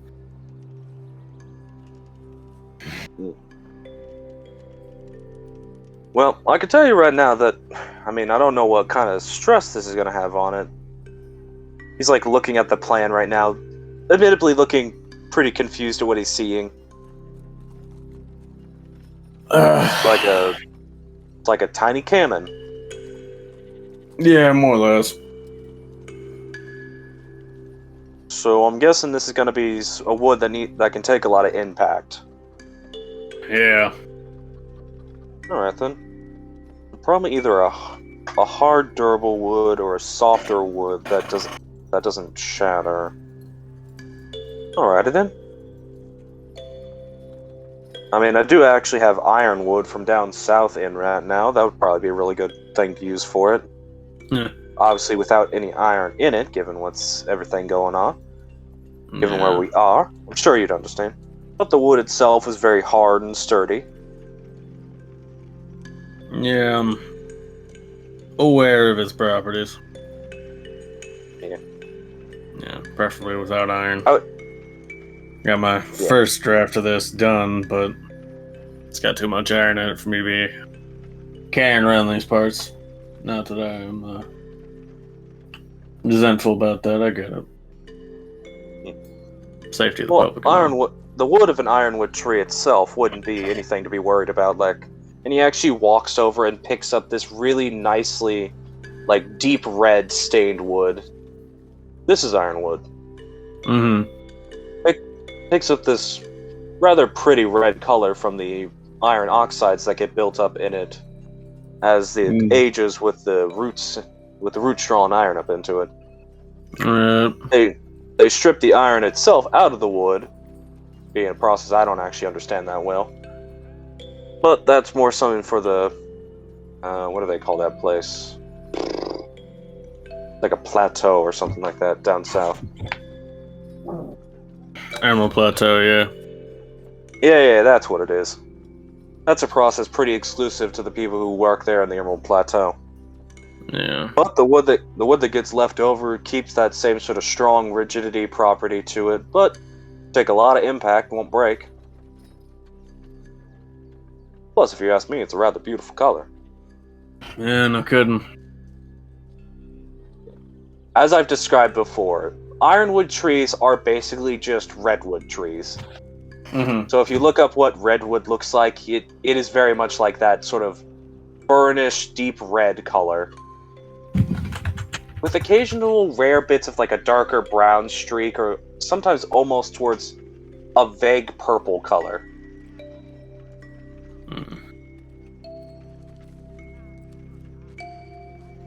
I mean, Works for me. Alright then. I think it should do pretty well for making something like this. Hmm.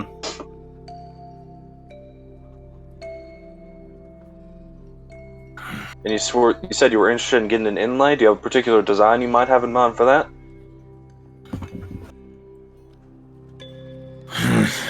Fortunately, I ain't really one to come up with design and the shit like that. Like I said, function over form. Well, how's about this? Give me a theme you'd be interested in, and I will play around with it.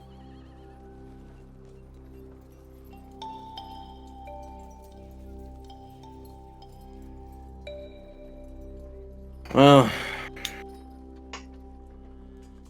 when I was in military training, I always said I did have eyes like an eagle.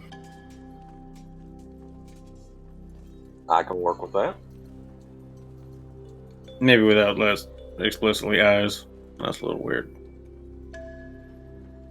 I think I can still make that work. Alright.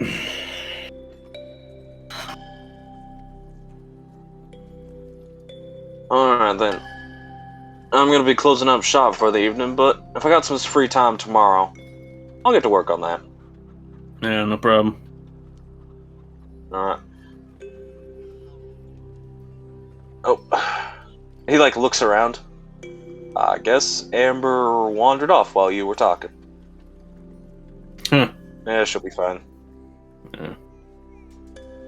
Girl gets herself into all kinds of trouble, but she manages to keep herself safe. Reminds me of someone I know.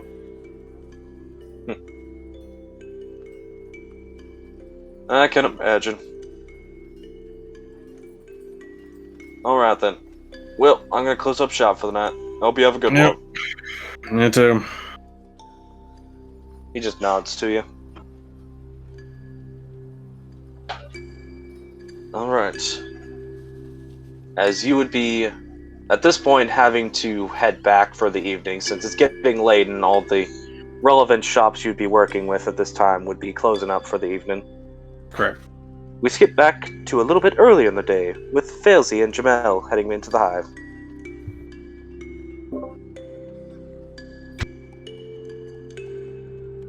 Alright then, so we were here for a specific reason, I assume, that you wanted to come here so badly.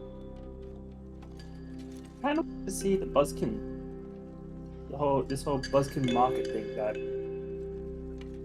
I still think is questionably not legal. Question mark? Well, they do set the legality for their own race, apparently, so I guess it's as legal as they decide it is? Don't get me wrong, I'm just as confused by it as you are.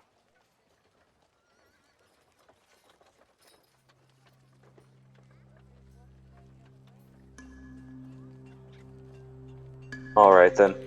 So you don't know where this is, and you don't have anyone to guide you in this occasion. So I want you to just make a survival check, Failsy. Oh, shit. Can I ask for directions? Survival check. Using wisdom. Fails the strongest stat. Survival. This is just essentially the survival check is you asking for directions and trying to get people to talk to you who actually know where to go. Oh boy, if only someone knew where to go. Alright, it's a 10. It's not bad. Especially considering you only have a +1. Alright. It takes you a little while, but eventually you find a couple of friendlier little buzzkin that are able to speak common, since a lot of the ones that are inside the hive don't actually seem to know how to speak common. Since a lot of them that are inside the hive don't leave the hive. But eventually you find a couple that appear to be ones that travel outside, specifically honey collectors. Or nectar collectors, I should say. Thank God, I thought I'd have to start casting magic to figure this out. No, but you find a couple of them, and they point you in the directions to what is referred to, somewhat disgustingly, as the larval pit.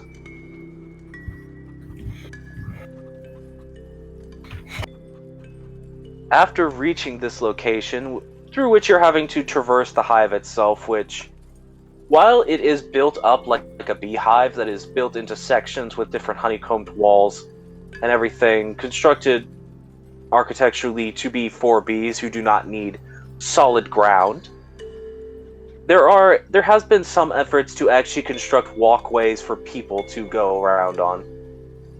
Not all of them are necessarily convenient, and everything is ever so slightly sticky. And occasionally it's somewhat unnerving when you put your foot down on a particularly warm piece of the ground and your foot actually sinks into it slightly. Because it is all just made of wax. But nothing gives way.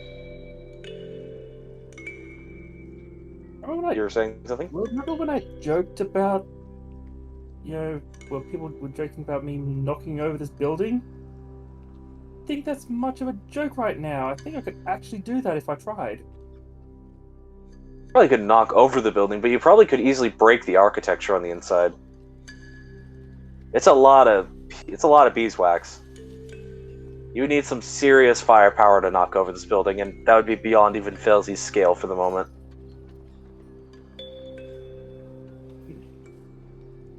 But you head further and further down. Even at points, Buzzkin helping you out to reach lower locations without having to take the time to traverse the various winding stairways that we know that lead around this place. They just grab onto your hands and let you drift downwards. Mostly because they don't want Jamel to fly around in here, because they're kind of worried that if she did, she'd be knocking other Buzzkin out of the air. But it is a case where it's kind of funny, because whenever they have to lift her out, they lift you with just one of them, but whenever they have to lift her up, it's 4 of them. One on either of her arms, and then 2 supporting her tail. Is Jamel heavy? Yeah, and definitely the thing with the sinking into the floor slightly is more of an issue for her than it is for you.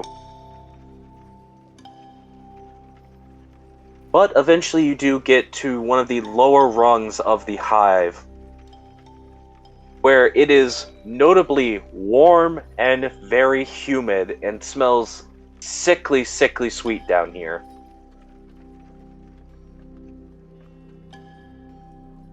At this point, there is a bit of an older Buzzkin leading you forward. And you can tell they're older because some of the yellow patches on their body that would normally just be that fuzzy bumblebee hair are starting to turn this pale gray color. Buzzkin age, kind of like other humanoids, but not quite. They just walk you through. Ah, yes, you see, this is the larval pit. And he leads you into it. You essentially are led into a room that is... How best to describe this? You know the scene in The Matrix where all the shelves of guns just go flying past you? Yep. Imagine that, but the shelves of guns are instead replaced with shelves of the hexagonal honeycombs, on the inside of which you can see small small semi-luminescent orbs. And other ones you can actually see the starts of small writhing grubs inside of. And here we are. If you have any curiosity about particular talents or things of that nature that you might want your Buzzkin to be able to do for you, I can lead you to different sections. I was just giving a 1,000,000-yard stare for a sec. It's Yeah, it is. It's a very bizarre sight.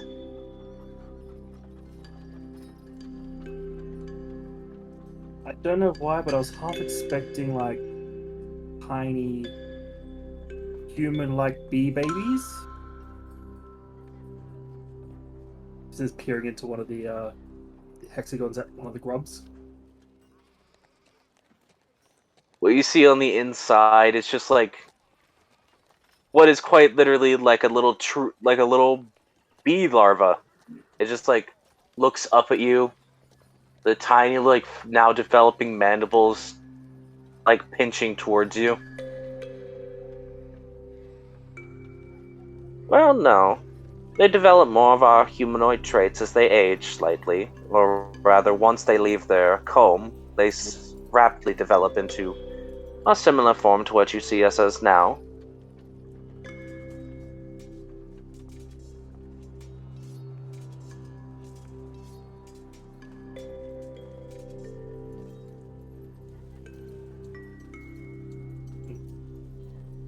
That is part of the Buzzkin life cycle.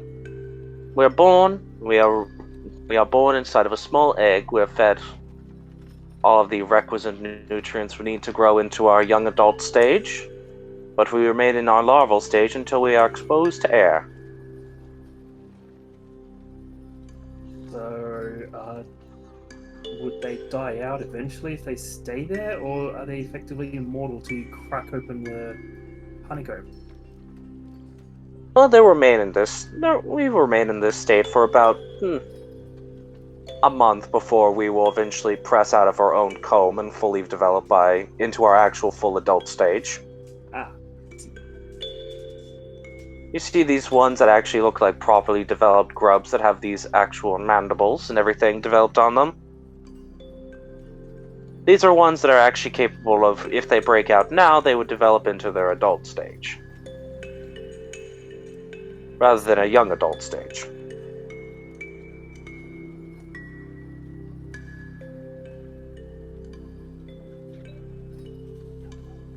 So, you sound like you'd have more of an able reason why.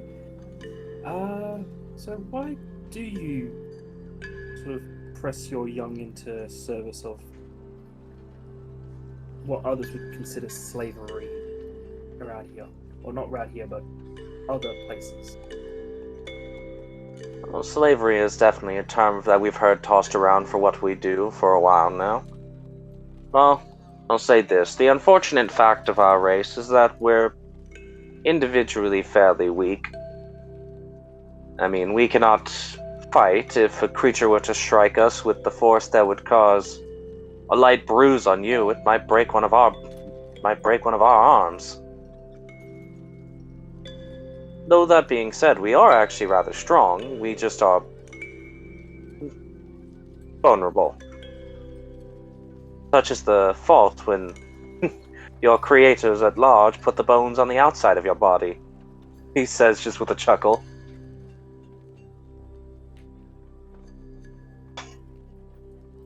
I guess I'm kind of lucky I've got a bit of both. Internal bones and an outward scales. Well, there are a few buzzkin that develop similar traits, if I'm being honest, but on the large, our race is a fairly fragile one. Though, honestly, the fragility is part of it, but if you were to ask me, we like to spread, we like to wander. As a people, we enjoy travel, but travel is dangerous for us. We also enjoy very much being able to help people. And our queens, for quite a few generations now, have realized that the easiest way to accomplish both of those things was to partner ourselves with much more longer-lived and sturdier races, admittedly under servitude, but we rarely are treated poorly in our servitude, or else it would incur penalties upon the people that treat us such ways.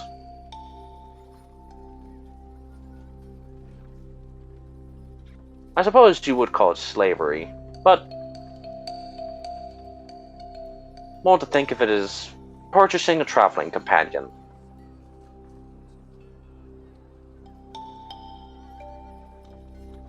I see.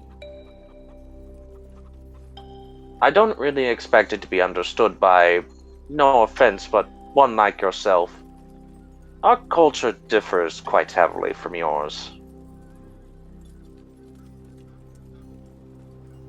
I mean, unlike your people, we are born knowing most everything we need to in order to survive and continue on in life.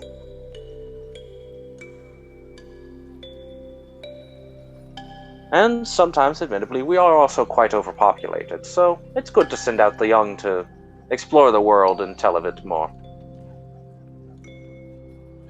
He just gives a little shrug. You get the sense that essentially they do this both because there's an inherent desire of this race to be with other people and explore, and also because this hive can only be so big and only be so populated. So they probably just sell off the excess buzzkin that can't fit in the hive, as horrible as that sounds. Now it feels he wants to liberate one. Or two. Or a dozen. No, just one. But she goes, Well, like, buys the entire floor. well, again, I'd ask, do you have a particular set of skills you would like one to have? We have ones that would be letter runners by nature, much faster, and their ability to fly and have a much stronger sense of smell, so they'll be able to find you no matter where you are. We have ones that can perform some forms of manual labor, if that's something you'd be more interested in. Ones that by their nature would be much more keen on learning tasks and other such skills. Nothing much complicated, like probably someone yourself can. You look like an arcane individual, but able to learn some basics to assist you on your work.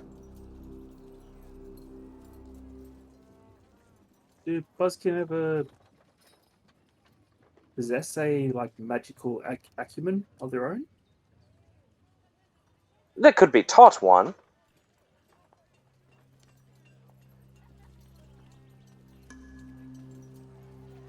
Magic is something that is a bit more lesser acquired among our race, but there are a couple of our young in this place that would have a much more natural attunement to such things, if you'd be curious about that sort of thing.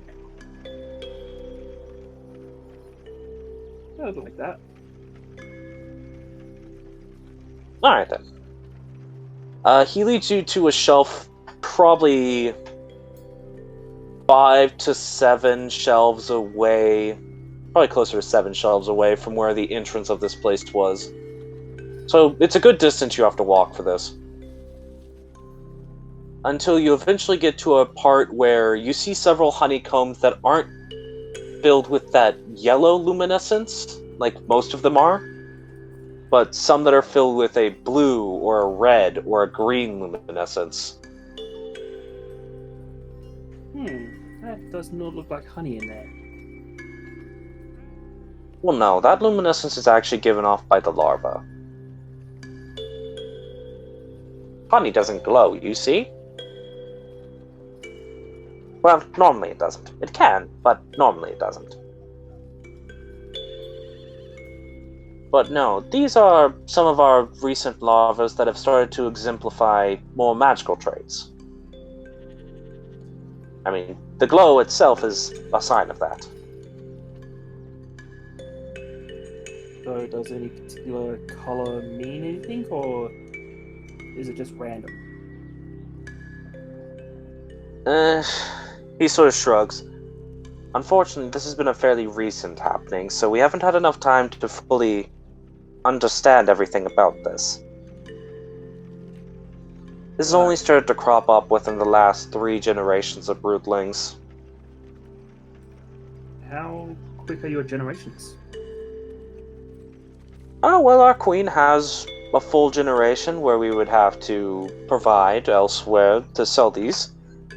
About once every 3 years? 3 to 4 years. So about 9 years or so, this has been cropping up. About that. Well, I do enjoy research.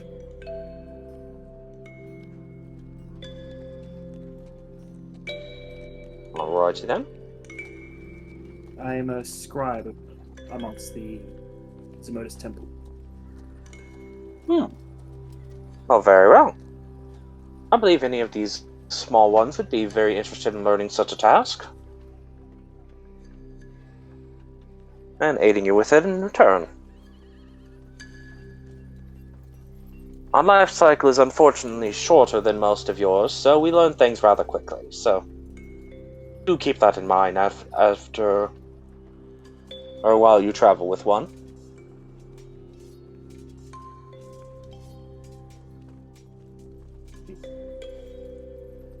So, what is the process of procuring one of these budskin? Well, the cost for one is 500 gold. And then it's a simple process of we would break its comb and let it identify with you.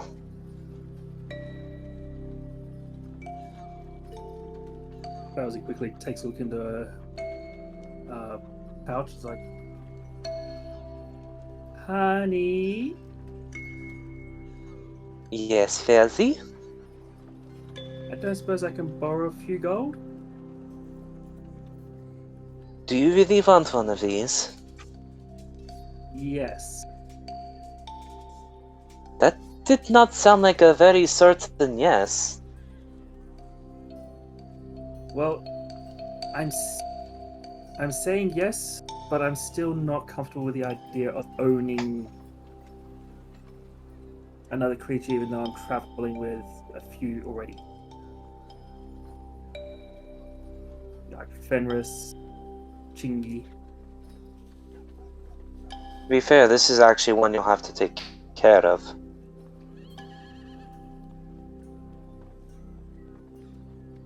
I haven't neglected any pets before, so I don't want to call this one a pet.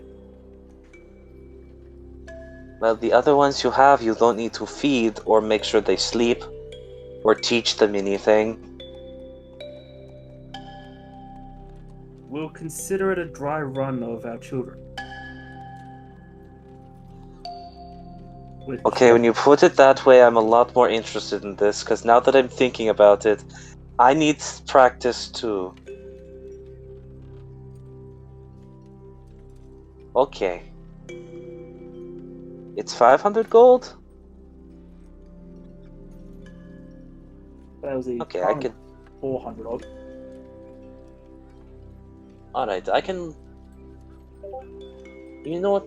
I will cover the cost of this, because I also too need practice for our children. Though, on that note, we should probably get 2, because otherwise it's not going to be very good practice for the brood.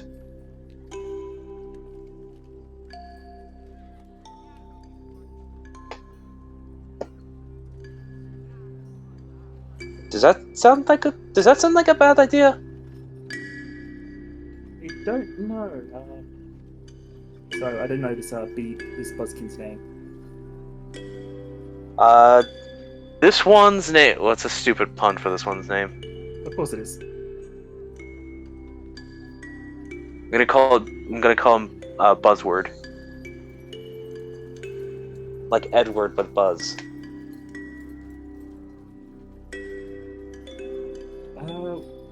I just figured you'd use his name when talking about a particular business strategy. You know, like synergy. I'll slap you. You're the one who started the pun. Fuck me. Fuck off. Yeah, but it wasn't meant to be that buzz off. fun. I'm gonna punch both of you. I'm gonna go to your houses. I'm gonna drop kick you. Well, Mr. Yes, beware about that. You're gonna die. Well, I'm gonna Mr. fold you in half with my feet. We're getting close to end time. Let them finish. Well, Mr. Buzzwood, do they play well if they have like a sibling? I mean, we are. We're by nature a social species, so of course. And I guess we'll take two. Alright then. I hope platinum works. It spends just the same. As Jamel is going to pay for this as well. One of those things where I've realized I've rolled randomly to see how much money Jamel had, and I forgot about how much money she keeps on her.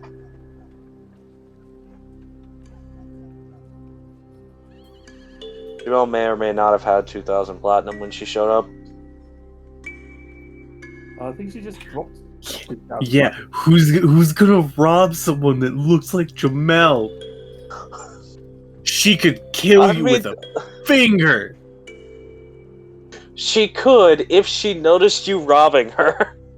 Fair. That's kind of a problem, is that Jamel's not terribly perceptive. Jamel is strong and she's charismatic, but she's not good at seeing or reading people. She's strong, she fast, she hardy. She fairly smart. She pretty. Not yeah, she fairly pretty. Not very wise.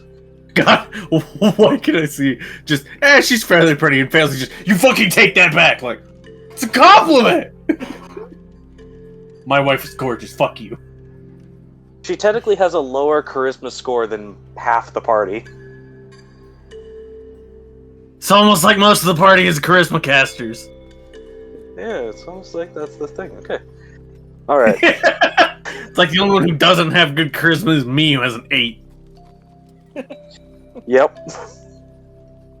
She has more charisma than I do. Yeah, she's got twice as much charisma as you do. Yeah, exactly. So she's still charismatic.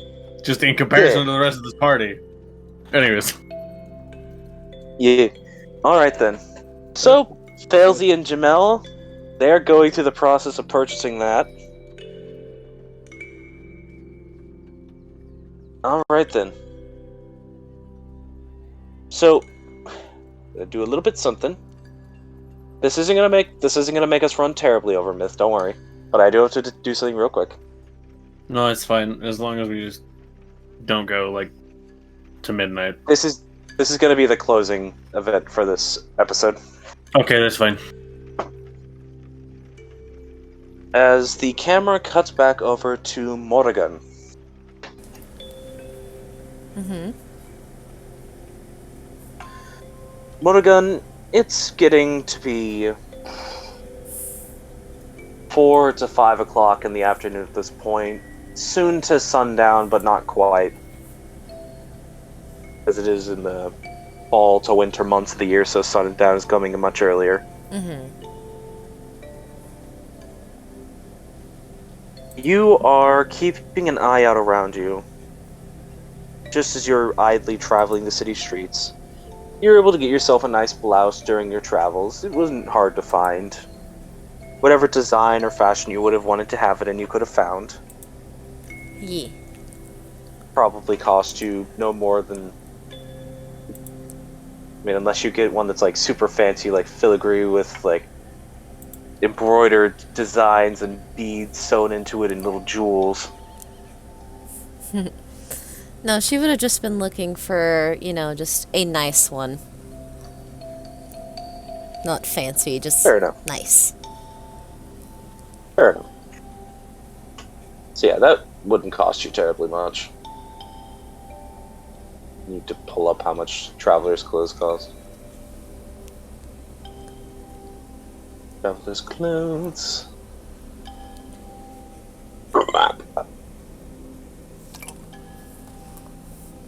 Of course the Compendium doesn't have their price. Why would it? Yeah. It's not much. I would say you could probably get that for just the shirt for like 5 copper. Because I think normal traveler's clothes is like a few silver or something like that. Alright. It's not in my brain. Not in my brain right now. I'll probably just be. I went ahead and took the money off the sheet, so. Yeah. Even if that's not right and it should have been more, you got a discount. Fair enough.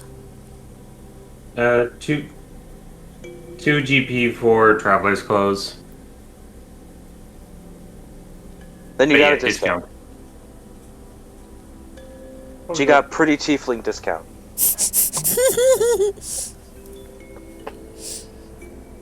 Fair enough.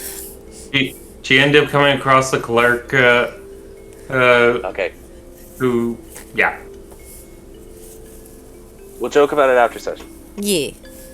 But after doing that, you've just been idly wandering the streets for a little bit longer, just keeping your eyes out for different goings-on. Eventually, as you're wandering around, getting closer and closer to sundown at this point, where you think you should probably head back to the cart and meet up with everyone again, you do hear a bit of a commotion coming from a side alley. It sounds like maybe the start of a fight. For some reason, it grabs your attention. And she'll just kind of like lean her head into the alley to see what's going on. Alright. You do so. You have to actually step a bit into the alley, because it's one of those things where there's the main alley and then there's the side alleys that would be between buildings that are sort of like back to back with each other. Mm-hmm. So you have to step into the alley, then look around the corner within the first alley itself. But you do so sneakily, just glancing around the corner. You see, sort of in this shadowed space, though luckily with your dark vision it's much clearer to you, especially with your particular dark vision, an individual who is currently somewhat viciously roughing up 3 other people, coming out of one of these strange illusory walls that you've seen once before already.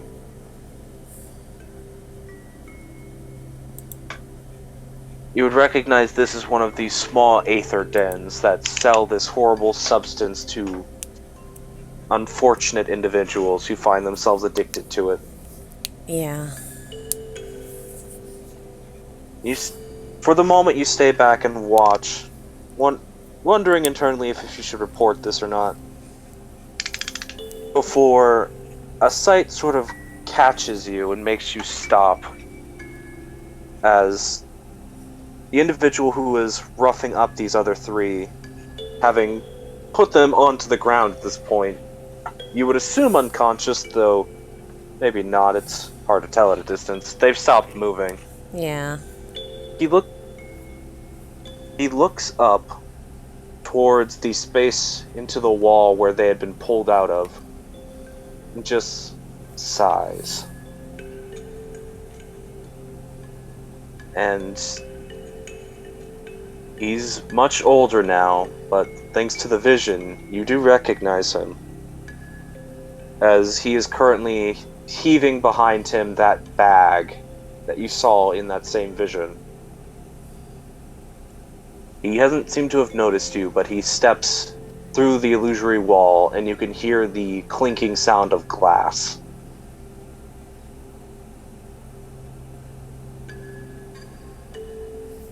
She just kind of stands there frozen for a second, and then she follows. Like into and through the wall, or just getting closer to where the space he stepped into was? At least to there. This is the second one. Alright.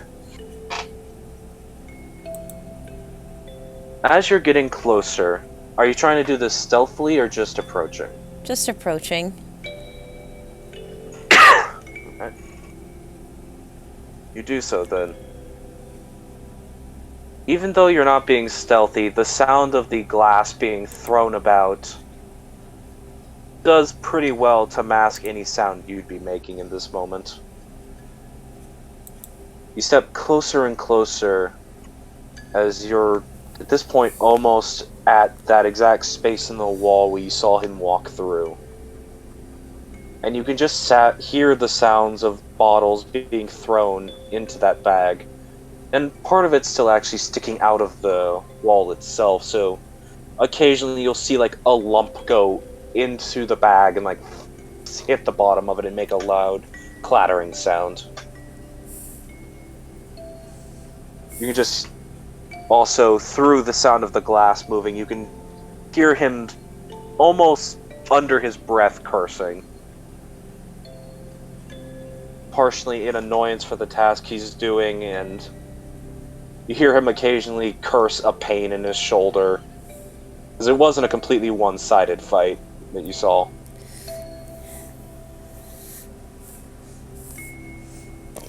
She'll just very, like, nervously, she'll just feel, just to try not to startle him, just, looks like you could use a health potion or two.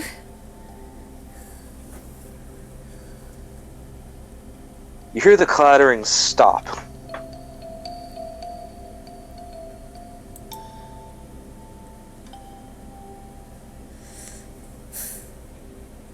And I'd like for you to make a dexterity saving throw. Can do. 17. Alright. Luckily, you've been fairly versed in combat these last few weeks. Your reflexes are much more on point than they might have been at some point in the past. Because a literal chair just comes flying out of the wall next to you. And you manage to nimbly jump backwards and get out of the way a bit before it could hit your person. He comes out looking as if he's ready for a fight. And then he looks at you. And then he stops and lowers his fist. She's just kind of standing there with her hands up in the air, just like, I'm not gonna hurt you. It's just like, hey, da. Welcome? Yeah.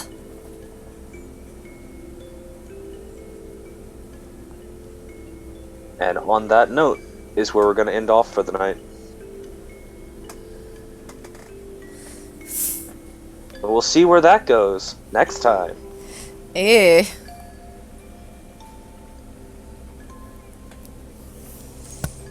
Yeah, I rolled my probability checks when you guys started doing your searching for today. I was just like, oh, alright, that's going to happen today, but not right now.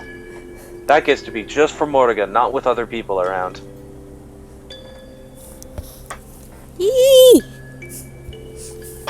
Alrighty then. That's his session for the night. I hope everyone had fun, even if it was a bit more disjointed. Happens when we have the party not all together. Well, if those doesn't have other party members, he buys children. Yeah, that's gonna be interesting. We're gonna have to design those between sessions. To make things They easier, are I have to actually- find, like, a reference picture for what Morrigan's dad's supposed to look like. Well, it wouldn't be a bad idea. Yee. But that can be done after we do our wrap-up. Yeah. Time to read what you guys said between sessions. Or during session. But, yes, with session having come to a close, does anybody have anything they would like to announce, promote, shout out, or just think is cool this week? Nothing for me. I'm good. Nope. Surprisingly, I actually have something. I highly doubt the guy needs me to shout him out. But if you are a fan of the artist Steven Septic, I think is how you pronounce his name. He has a difficult to pronounce name, but he has a comic out on Webtoon called Death Vigil. Sounds fancy. Oh, hey, it's Andy. Well, Andy gets to say goodbye, at least. Bye. Hey, Andy, if you have anything you would like to promote as well, we are in that portion of the evening. I'm good. Fair enough.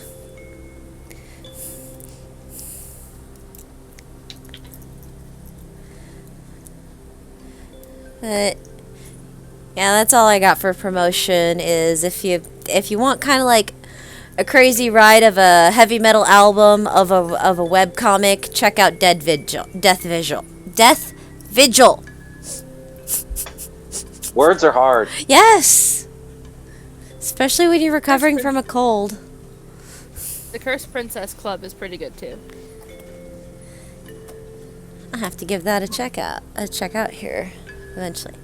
But okay, so if this is it, then does everybody want to say good night? Good night. Good night. Good night. I'm just writing down the end time stuff.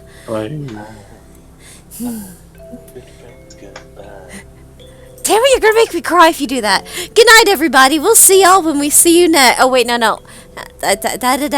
Okay, sorry.